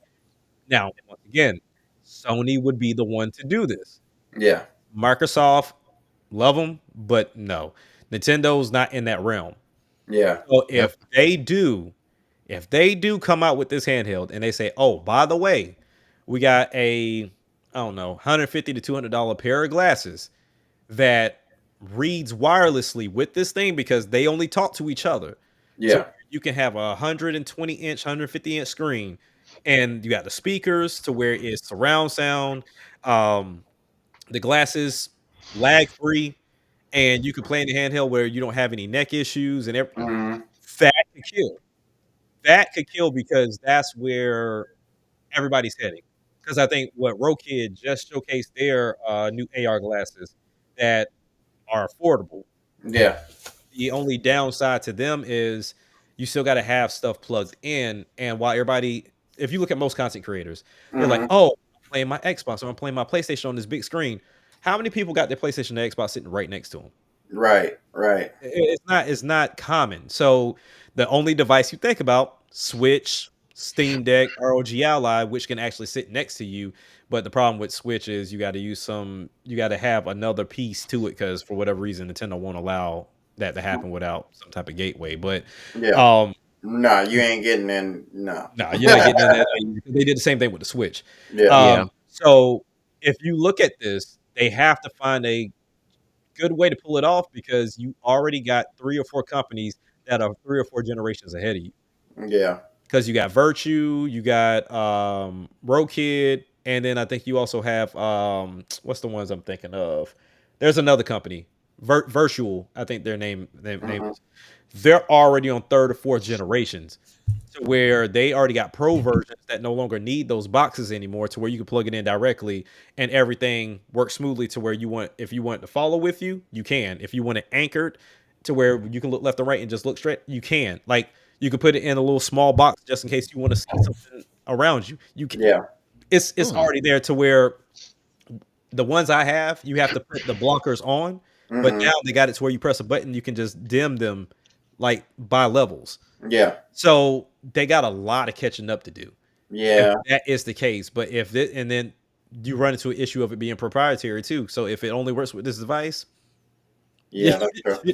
The only reason why I asked that because I'm trying now. I'm trying to help you out now, Sony. If yeah, I you think if we you all are. listening, I'm trying to help you out now. You You better have be to writing buy it down. I'm you trying have to to help you. buy a PS5 Pro for them to listen. So listen. I think if I'm thinking about it, right? Mhm. If you have a Switch-like device Okay. and you're going AR, you know what I'm saying. Let's say for giggles, the handheld part is actually a part that you can clip on to your waist or whatever, you know what I'm saying? So that's the reader, if you will, where the 48 gigs of RAM come from and all this other stuff. But like that's you've got the like you said, the Bluetooth set up with the glasses and everything. So you could take this around. You Yeah. can you can Mhm. go around with this. Um and then but if you're at home, you've got the docking piece that allows for extra processing power. Yeah. So now you're talking what's the okay resolution? 1080 1440? It's about for handheld. No, for just like for VR and AR purposes. Because I know if it's like Um. if the resolution isn't good enough, it starts to get Oh, too the low. lowest right now I think is like 1440. Okay, Yeah. That's so good. So if we're Yeah. talking 1440p, if you're walking around, Hmm. let's say if you or you're on the go, if you would, and then when you choose to sit down and you finally want to dock it, it bumps up to 4K 60 Okay. or 4K 120, and both modes have the big picture mode, so that Okay. doesn't really matter as far as screen size and stuff like that. Hmm. but so it's really a resolution piece, Right. right? So and then I'm thinking like if you can like once again if you can get your digital library together and get it right, Mm-hmm. then you can still get those games that you want to play. The thing I see about AR that's necessarily a little bit different than VR is I feel like with VR people expect a lot of motion control related stuff. Like it needs to be me doing these actual things. Mm-hmm. Where AR is like I can still play a regular game. I can just play the game within my scope of vision. Right. You know, Right. Right.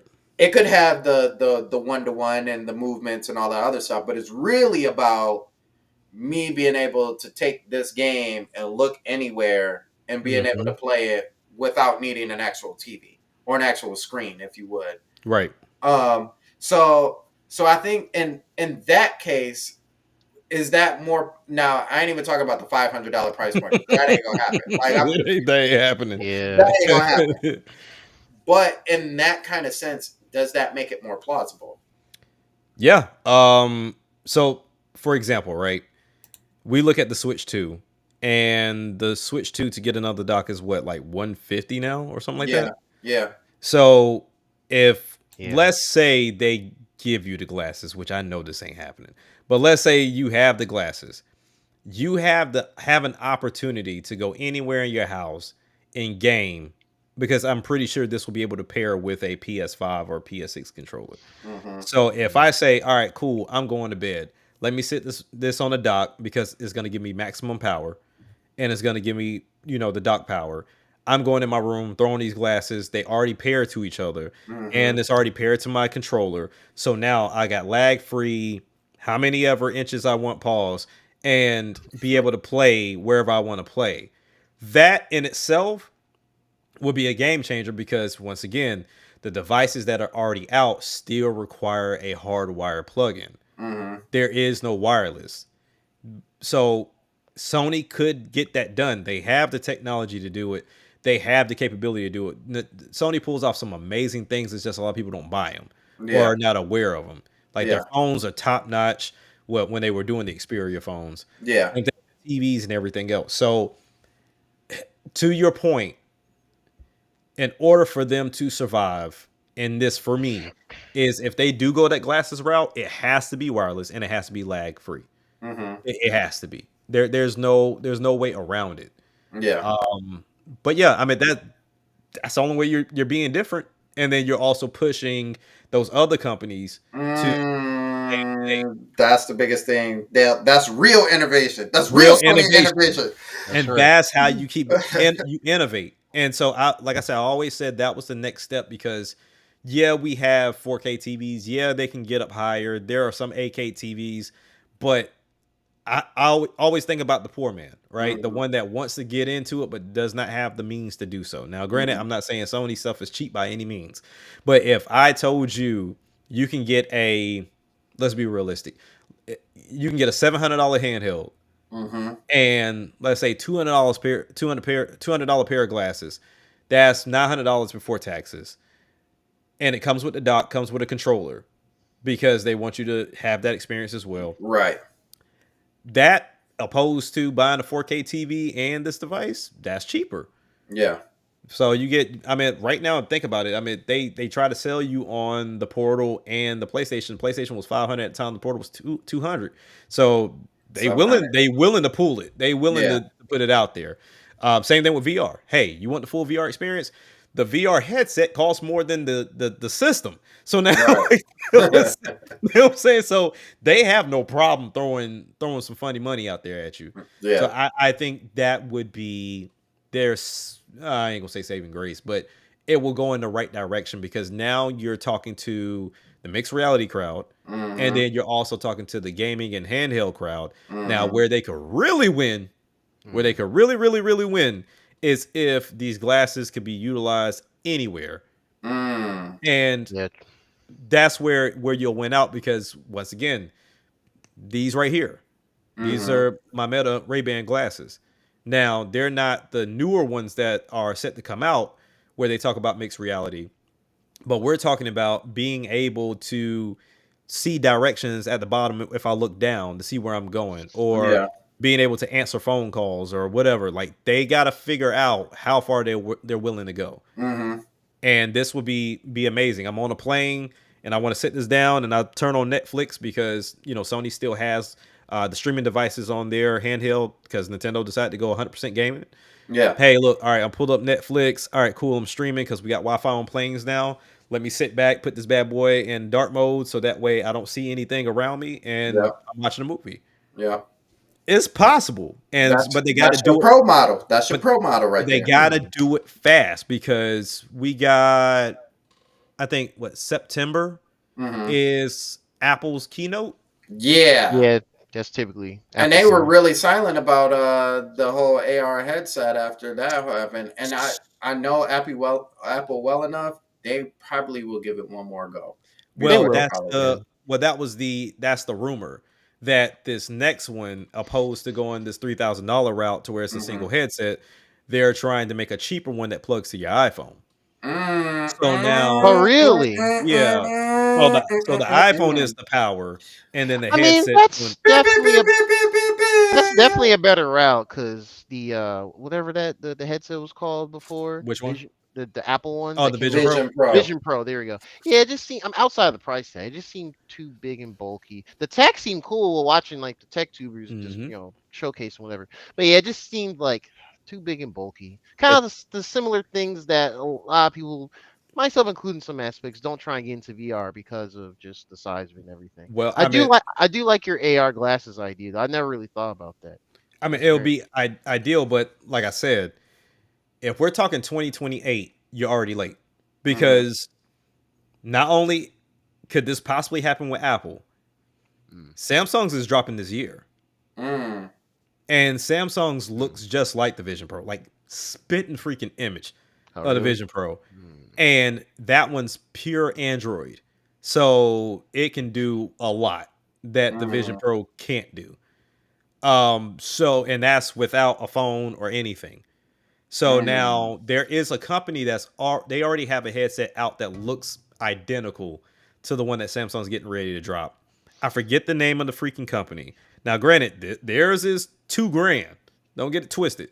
Like theirs is $2,000, but it's $1,000 cheaper than Apple's, and it's already running Android XR, and that thing is smooth, like ridiculously smooth. And with Android being Android, Oh wow, you that know all does the look apps. just like it. The Yeah, Samsung like one. I'm sorry, I just looked it up. yeah, I never yeah, looked yeah, at yeah. that before. Samsung one is nuts. So, like I said, you have like multiple sides of this. You have the VR gaming side of it. You have the headset mixed reality side of it, and then you have the glasses side of it, right? So where the glasses on the lower end of the spectrum and the VR headsets on the higher end. And then that mixed reality headsets are right in the middle because they're meant for like productivity and exercise and stuff like that. So Sony has to figure out what they want to do. And I don't foresee them going the VR route again. Like I think they really took a shot and they thought people were going to show up in droves, but they didn't even show up themselves, which was kind of wild. Yeah. Yeah. So if they go this handheld route, to me, honestly, if you do this, do not drop a PS6.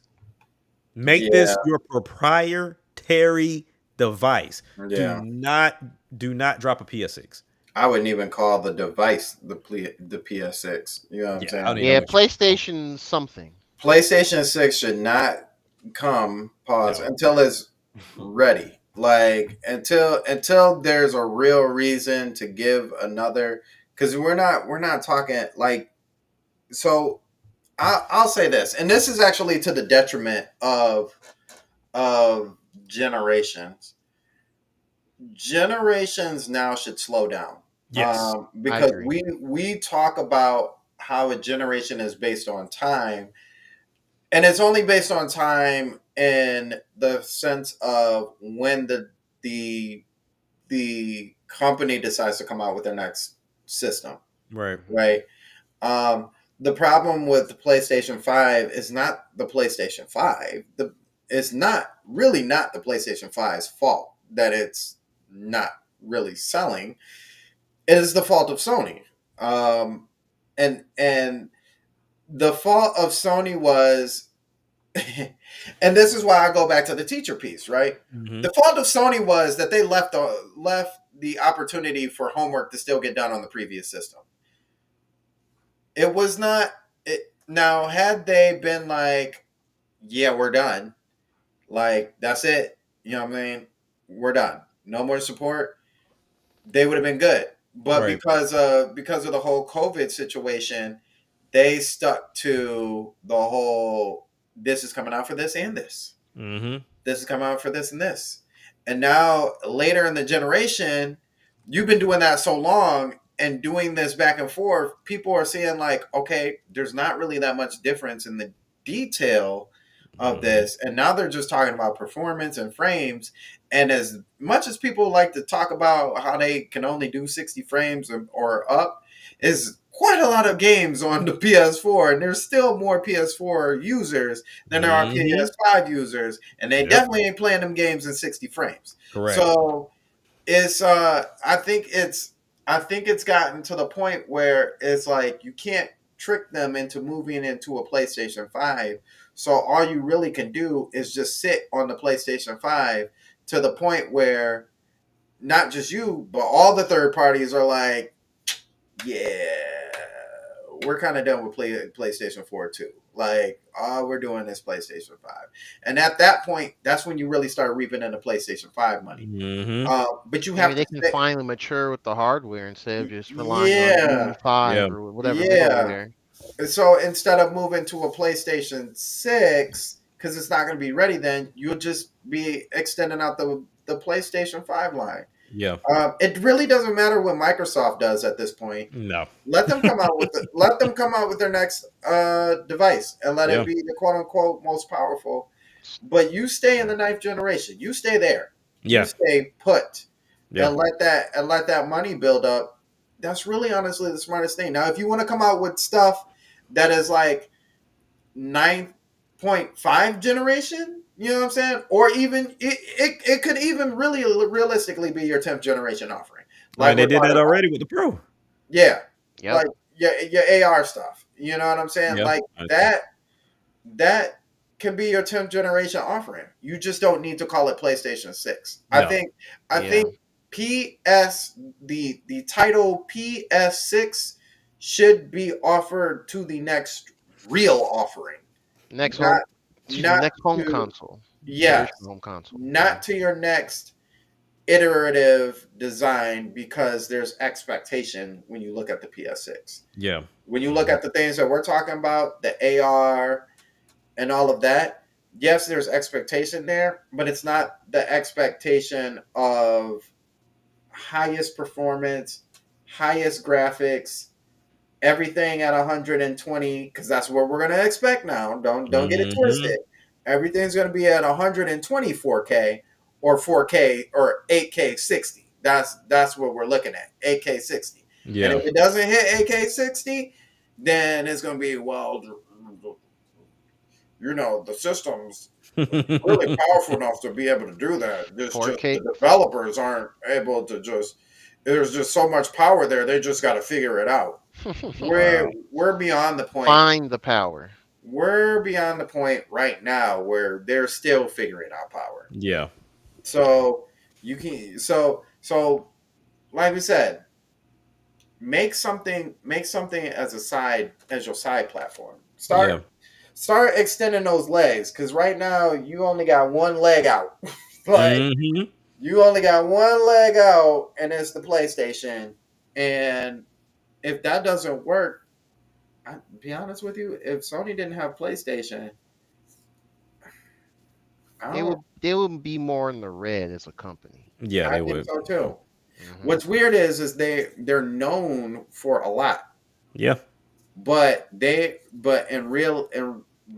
realistically, they're really just another Nintendo. To be honest with you, like the game division was really supposed to be holding them at this point in time. Besides the whole Spider-Man trademarks, Right. movies ain't really making nothing. Right. It's really and even if you think about that, think about how often Sony really comes out with movies like that and they just bang. They don't. Mm-hmm. they're Yeah. really in the same spot as Nintendo. Really, they Yep. should just be called a gaming company Yeah. because They really should their TV So lines ain't really making nothing. Their split those phone, divisions up. Yeah. yeah, it's just. I think that's what it really comes down to. Triple M said Unreal 5 breaks games. I didn't hear about I that. have no idea. I mean, no, no. It's more like peop.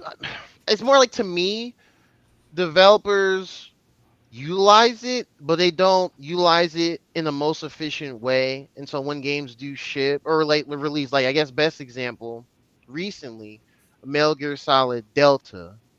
That game is, it's Unreal Engine 5 game, this and the other. Looks great visually, mhm. but there's footage that, it's kind of got a inconsistent performance on PlayStation 5, stuff like that. And it's like, why is it like that?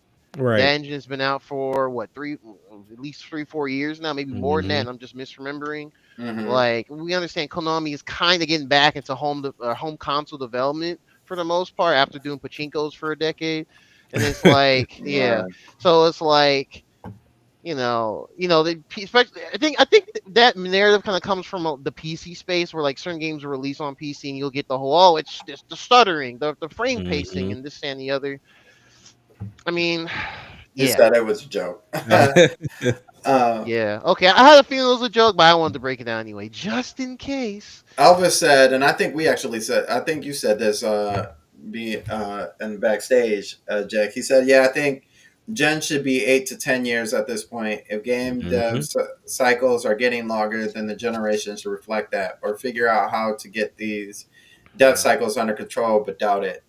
So, you know what? Since we've had this conversation, and I want to hear y'all opinion on this, let's take the years away, right? Mm-hmm. And because 9 times out of 10, even when we get to like the 6 years, 8 years, whatever, the system is still capable, depending on Mm-hmm. who you're talking about. What do you think the companies in being the big three, like, what do you think their barometer should be? In this case, to give an example, right? I think Nintendo decided to switch over to the two because their own developers was like, we need more power. Mm-hmm. Right. And we saw examples of that where they talked about Mario Kart World and Donkey Kong Bonanza. Yep. Like, hey, we can make it, but we're gonna have to make concessions. And Mm-hmm. that means that Mario Kart ain't gonna be 60 frames, it's gonna be at 30. It ain't gonna be 24 kart races, probably gonna be about 12. And Mm-hmm. then with DK, it's gonna lose a lot of foliage and everything else that goes along with it. So do with Sony and Microsoft depending heavily on third party, do they say, all right, we're moving forward because our developers can't make it, or our highest, I guess, selling third party developers said it's time to move on? No, I think so. I think they tackle it in a different way. I think you're right about Nintendo. Right. Because they even showed that off. Yeah. Like Yeah, this we is have we what have it look evidence. like. Yeah. Yeah. And Nintendo and themselves have standards even in their own games. Yep. You know what I'm saying? So especially Mario Kart and Smash, like definitely. If you ain't getting 60 frames, then we need to do something. Like Yep. something needs to get figured out. Um, with Microsoft and the moving forward piece, I don't. To be honest with you, realistically, I don't think they have anything that says Hmm. move forward. I think they just want to move forward because the business model reflects how they are not trending upward. Right. Okay. Um, and I say that because, like, so let's take it back. Let's take it back 3 generations. Let's take it back to the 7th gen, right? Okay. Mhm. So we're looking at the 360. The 360 started off fast, Yeah. Hmm. and then it realistically should have been the second place system, Hmm. but Yeah. PlayStation came back towards the end, right? Right. Mhm. I realistically think the only reason at that point in time that Microsoft moved to a new system, and now think about the specs for the system. Hmm. They moved to the next system because one of their competitors moved to the next system. And Right. they're Right. like, okay, if they move, then it must be time. And the competitor being Nintendo. Hmm. Because the Yeah. Xbox more closely imitates what the Wii U is in terms of specs than it does what the PS4 does in terms of specs. Right. Right? It's You got true. eDRAM on both systems. Like they were like, okay, this is where they're going. This is where I think we need to go so we can make sure that we got everything. Now, going from going from the eighth generation to the ninth generation, why I think that changed, I think the reason why they moved to the ninth generation was because the solely because the Xbox wasn't selling. Yeah, I Okay. agree. Yeah, that's pretty much I how it don't was. think it had to do with anything with power because if that was the case, and I think they tested that theory too. Okay. That's why you've got the Xbox One X. Yeah. Yeah. Yeah. Yep. Mhm. Yep. And they were like, okay, this is the most powerful system. And we thought that's what people wanted was the most powerful system because that's what Right. Sony was touting. Hmm. But that by that point, it was like, yeah, no, that's not really the issue here. Hmm. That's not really the issue. And so it was like, okay, so it must not be power. We've got to come back and we've got to think a reason why we need to move to the next thing. And so for them, the next thing was like, okay, we need we're looking at stuff being optimized, we're looking at frame rates, we're looking at all this stuff, and it sounds like a bunch of people looking at Sony's platform is like they want quality and performance. Right. So this is the reason why we're moving on. I don't think it's ever been the developers. I Okay. don't think it's ever been the developers as to the reason why they move on to another generation, or why they need to move forward. I always think it's like I we think you tried got. Yeah. this. It's been a we there was an error in our thinking. Hmm. We should have thought ahead when really we were thinking of like right now. So Right. we need to think of something of what's next for us so we can jump onto that and then have our developers jump onto that. Right. Even if you think about the last I don't know what they call their showcase, Okay. right? They were excited to tell us that the next thing that they were coming out was going to be, so much more powerful Hmm. than the X.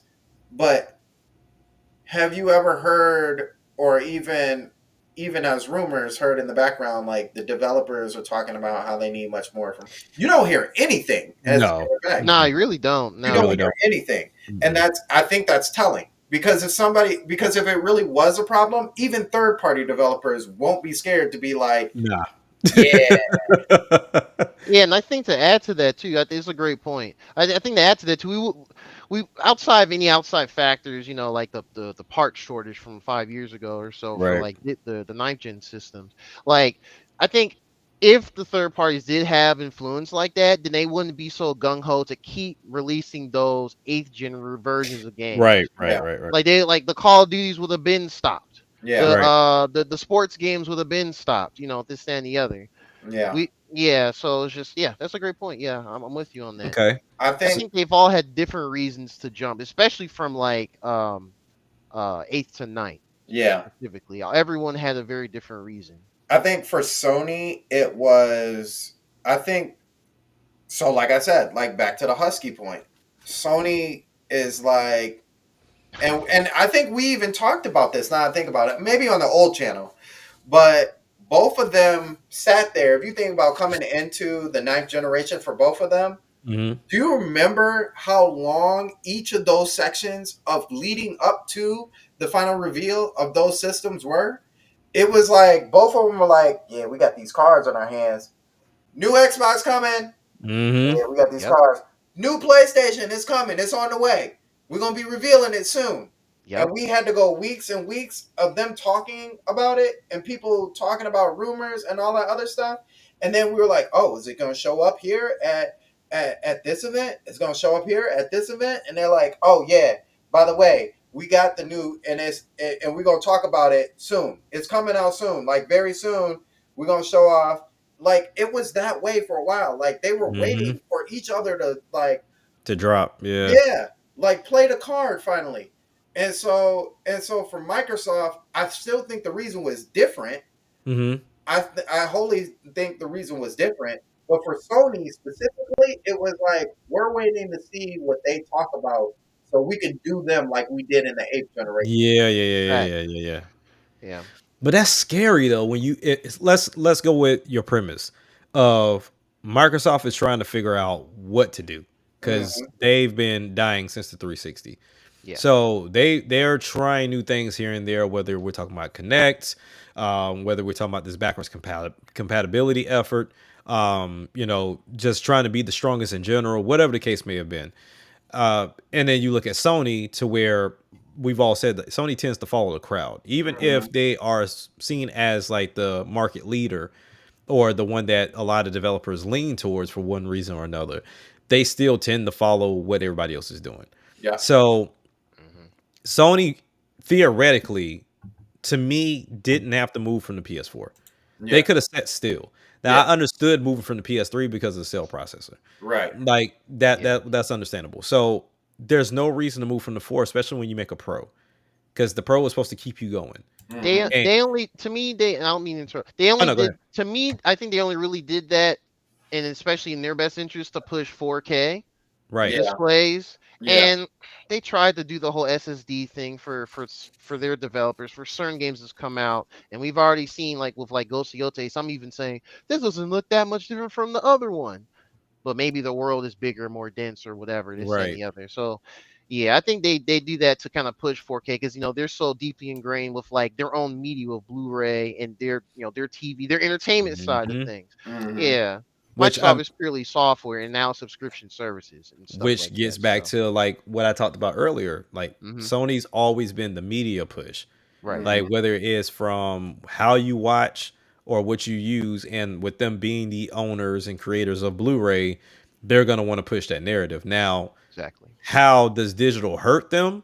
Now that that's the case, really you lose a lot if Blu-ray is no longer a thing. So Right. now it leads to the other question, like how does Sony survive? Like, is the PS6 smart? PS5 is here, PS5 Pro is here. You got the all digital PS5, like you got a portal. Does it make sense for you to move? And to their credit, while they may stop everything else, hold on, let me turn off this alarm. Hold on, my bad. I'm thinking even with the PlayStation 6, now that he was saying that, he was talking about the format and formula and everything.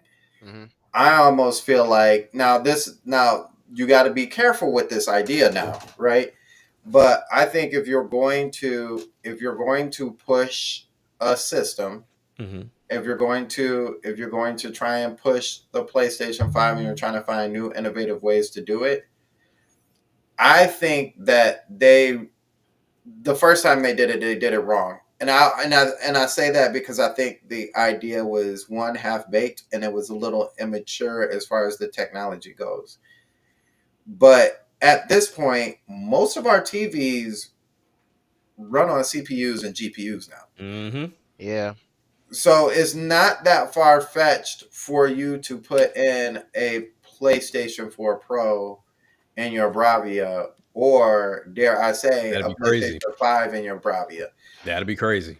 it's Now, does it you hike up the could. cost of the overall TV? For Yes, sure. but you're Yeah. getting two for Yeah, one though. So yeah, yeah. Oof. you can realistically you can eat that cost because you don't have to Good. put it in plastic. It's already Right. in plastic for you, and all you have to do is add a fan for it and make sure that it's not touching the other panel. That's all you have to do. Hmm. Mm. But I'm only saying this as years down the road, right? For sure. Yeah. As Yeah. the Yeah. technology moves forward, you should be able to get those parts or get smaller parts to be able to make that happen, to do that. That way you don't, one, you're selling two devices. Hmm. So now there's a reason to buy a Bravia over an LG or a Samsung Yep. because Yeah. you get a whole nother device with it. You can even be slick with that, to be honest with you. You can be like, yeah, you can buy our Bravia, but you're gonna have to buy a controller. Like, Yeah. I'm gonna let you have the PS5, but you're gonna have to buy the controller. Yeah. Come Like, up off the money with the accessories. Yeah. yeah, like And I so, gave you a remote, for the TV part. Use this to change the input to use your controller. You have to buy Yeah. separately. You know what I'm saying? Even they'll go back to their late, like Jack was saying earlier. Microsoft has actually kind of dabbled in this a bit with Game Pass, subscriptions built into what was it, LG TVs, I believe. And also it's Samsung, but now they have more LGs as well. Yeah. Okay, Samsung and the LGs, they're competitors in the TV space. Funny enough, so yeah, it's Well, I mean, to your point, they've already done this in cars. Yeah. So, like, I think there's a Honda that, of course, not everybody and your mama can get, but there's a Honda that has a PS5 built into probably it. not even in the built States. right into it. Probably not even in the States. Probably not. And then Yeah. even the big advertisement with Teslas, they were talking about that for a minute. You being able to play PlayStation 5 games in Teslas. But I don't know. Like, to me, this is a very interesting time for Sony because that love is going to die out after a while because you've already lost most of your fan base for even moving exclusives to PC. Right. Like they already hot about that. Right. So now you have to factor in, okay, well, how do we keep them here? Because I like what they did with the DualSense. Not a fan of the battery, but I like for them to take an opportunity to do something different with a DualSense. I still think it's a top 3 controller. I just don't like the stick layout. So with this, you have a great controller. I can't even say they have great IPs because I don't know which ones are staying. Because we lose an IP every generation, it seems. Shoot, we've not even seen IPs release. It's been so long. Things getting canned, new IPs getting shut down within 10 days, like delayed. They mimicking Xbox at that point. So it's like because that was because like to your point, Microsoft was trying to find what was going to make people stay, and it was like games, dummy. Like just make more games, and they didn't seem to get that. But I think it was because third parties were flourishing so well on their devices. Like, why even bother? Because I mean, to somebody's point earlier, if you look at the top selling games on both their devices, is third parties. Always. It's not first parties ever. Like it'll be there for like the first week or two, but then they're gone.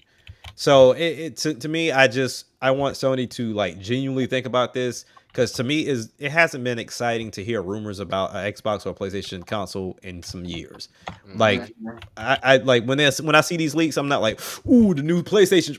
I don't care. Like you got leaks on games, bro? Like, right? Like, let's leak some games. Like, what's up with Wolverine? At least in Nintendo, we kind of get that off and on. It's kind of lessened now. Yeah, like people were excited to see what Switch 2 had to offer. Like, because was something different. Like, you wanted to see what they were going to try because Nintendo's known for doing something different. Even if it worked for them last generation, they're going to flip the script the next one. So this was kind of interesting to see them just go the more powerful, bigger route. That's kind of crazy though in itself, right? Because I would say the same thing. The last time I got hyped for PlayStation is I think honestly it's a PlayStation 4. So it was 3 for me. But do you know how many people were like on the edge? Like how many people Nintendo had hooked on like what are the specs? We need to know. You know what I'm saying? Yeah, leaks for 2+ years. It's crazy. That's what happens because PlayStation and Xbox tend to do the same thing.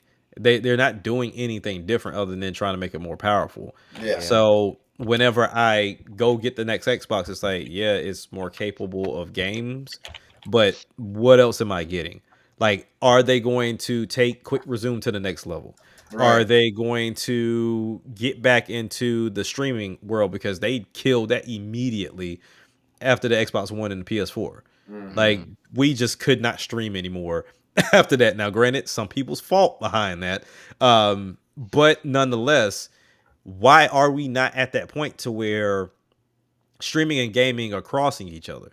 Why is it that I still have to think about going to go get an Elgato or any other AverMedia device when that $500-$600 device, I should just be able to plug up a webcam to it and call it a day? Boom. Yeah. So there's routes that they can go to just innovate, and I feel like they can even do it with the PS5. Like it's not like it's locked and sealed. They can still add and innovate. And what I was gonna say before the alarm went off, I'll give them kudos. They continue to improve on the Portal. Like the Portal today is not the same Portal at release. Right. Like it's a night and day difference. So they have the ability to say, you know what, we're not going to go with the 6 right now. It's going to be some time, but for your patience, here are some games. Here are some more backwards compatibility efforts, as well as here are some new, features for it for all my game share, like for all my, all the people that loved Nintendo's idea for game chat. Of course, they would never say this, but hey, plug up those cameras and see your friends play games. Um, you know, do your copy thing. Like they do a good job at being a iToy chameleon. 2, let's I get toy it, or too. whatever, Like 3, whatever. sell some more accessories, but There you go. Listen, hold on. Time out. I'm sorry. Actually, they do that. It's Hold called the on. PlayStation camera. I'm sorry. Time out. that is Yeah, true. because Yeah. listen, Forgot. because in these days and times, Okay. iToy could mean something completely different. So Oh, trust Yeah, me. you know what? They were using it for different reasons too. I will But retract the joke of that. PlayStation Camera 3 or whatever they want to call it. but make it that simple. Yeah. Like, hey, look, take your PS5, plug this camera up.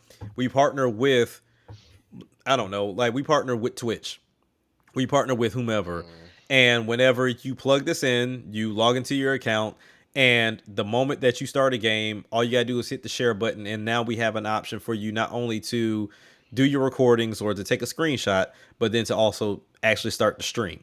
Mhm. And then that way, it runs based off of what, of course, like the memory you have. So if you want to add an external, so that way, you do all your streaming. If you want to record, you can record as well, and then take it to your PC and then do all your editing tricks if you want to do it from there to create I can shorts. see him doing something like that for the hypothetical. That'd be portable. dope. I think That'd be dope. Yeah, because Nintendo's not doing it. The portable PCs, they're portable. They're PCs, so They're PCs, yeah. you do the exact same way we do for our other machines. So they could do that.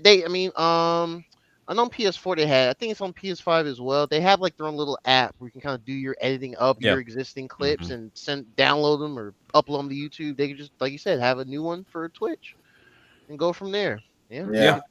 I could definitely see. Like I them said, doing I don't something know like if they that. got to pay these companies to have that. I don't know. Maybe Uh, Papa Amazon. I don't know. Well, I mean, at this point, if you have to pay them to do like a direct situation, AWS time. I don't know. there you go. So just They already handshake Microsoft with their Azure servers, so might as well. So Yep. I mean, at this point, I mean they got to do something, and I don't think the PS6 is the answer. And if you're going to go the handheld route, Apple this thing. Apple is usually about 10 years late to the freaking party. But when they show up to the party, they showing up in Apple way, in the Apple fashion. And it usually makes sense for them to show up late because they took the time to figure out how it fits into their ecosystem. Yeah. So that's what Sony has to do if this is what they're going to do. And like you said, we all know it's going to go 100% digital if that's the case, because they're not doing another set of UMDs. They're not going to start paying macronics for cartridges. They're not doing that. Right. It'll be digital. There's no doubt in my mind. Yeah, it's going to be digital. So they just have to figure out how that partners. My only key thing, and I'll leave it alone, is the comparisons that's going to pop up. And this is where it can get very nasty for Sony. The Switch, we know what the Switch offers, right? It offers, tabletop mode, handheld mode, dock mode. You can detach the Joy-Cons. You can use mouse mode, all that stuff. And then, of course, the Nintendo IPs, the iconic IPs. That's what it offers you. Now, you go with Microsoft. Microsoft has decided to go the PC route. We all know that what comes with PC is literally just a PC. But like I said, based off the specs that is listed within both the Ally and the Ally X, you can easily get into VR with this as well, the PC VR side of things. So you have Xbox games on PC, PlayStation games on PC. You have emulators, which people will dabble into. You also have VR that you can dabble into. And of course, the heavy sales that Steam and GOG and all of them have, so that way you can get these games at heavily discounted prices. And then this thing can be docked. It's not going to do not a profile switch, but it'll do a wattage switch. So it'll go from 18. Yeah, it'll go from 18 watts to 30 watts for you to be able to get the most out of it. And then hopefully their handheld program actually tells you what is and what isn't worth your time to actually try to play. So Sony shows up with theirs, and it's like, all right, Sony, what you got? You detaching anything? Nope. Can I use VR with it? Nope. Can I play PC games? Nope. Can I play my back library? Maybe. Like this. Well, what are you selling me? So For a subscription, if you want. Right. You can go on PSN and play the games we got digital there, but and then you can use our cloud service as well. But honestly, as far as games, if you didn't buy it digital, sorry. So that's that's the problem right now. So I'm gonna get mad at GameCube cards again. Right. Yeah. So that I think either way you look at it, they lose. Because they decided to follow the bus instead of being the driver of the bus. Right. And that's I don't know, man. Yeah. It's gonna be interesting. Yes, it will be. Mm-hmm. Well, that is all the time we have because this is actually crazy. We've spent a lot more time on this than we have the other podcast because we're so passionate about helping so many.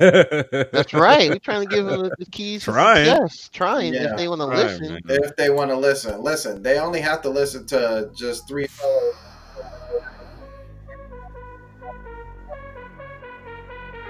We're not consumers or anything. You know what I'm saying? I'm not even saying y'all not great. You know, we just want better for you. That's all. Yeah. We just want better. That's really it. I'm not like anti Sony, whatever. I'm pro every a rising tide lifts all ships type mentality. Yeah. So, with that being said, thank you guys so much for coming through. We really appreciate you. This was a great conversation. Before we get up out of here, Jack, what you got for us? So Desmond Does was the guy that interviewed me for my album that's dropping October 2nd. That interview is live now. So definitely go check out Desmond Does on Instagram. I think he's also on X as well. So definitely go check out the interview. Also, like always, be in Sandstorm. I think next week? Is it next week? Yeah. So next week again, we'll be on the 10 Byte podcast. So it's starting to look like regulars at this point. So right, yeah, it's pretty cool though. So definitely be on the lookout for that. Like I said, we start hitting promo here pretty soon for the album. So TJ's ready to start doing this promo. I'm ready to start doing the promo. So we're pushing all the way to October 2nd. I want to start doing some videos on most of what we talked about today, because I have a lot more opinions that goes along with this that I think we were not able to get to tonight. But yeah, man, so that's pretty much it. Just the podcast. Follow everybody that's a part of this podcast, part of the whole family. Winging It Podcast at 7 p.m. on Sundays. This podcast 7 p.m. on Saturdays. Like I said, the 10 Byte podcast on Wednesdays at 9 p.m. Eastern Standard Time. So yeah, definitely continue to check us out. We're always doing extra stuff on top of this. So yeah, we appreciate y'all being here tonight. All right. And Geronimo, what you got up for us? Glad to be on the show as always and learn new things and talk about everything. As far as my channel is concerned, probably gonna get at least one more. Actually, no. There'll be 2 more Sonic Racing Crossroads video. There's going to be something, I think, in an hour or at midnight. They're doing like their version of a Splatfest racing thing where you can play as Joker from Persona 5. Yeah. And so I'm gonna record some footage of that, and I have it up tomorrow sometime, whenever the HD processes.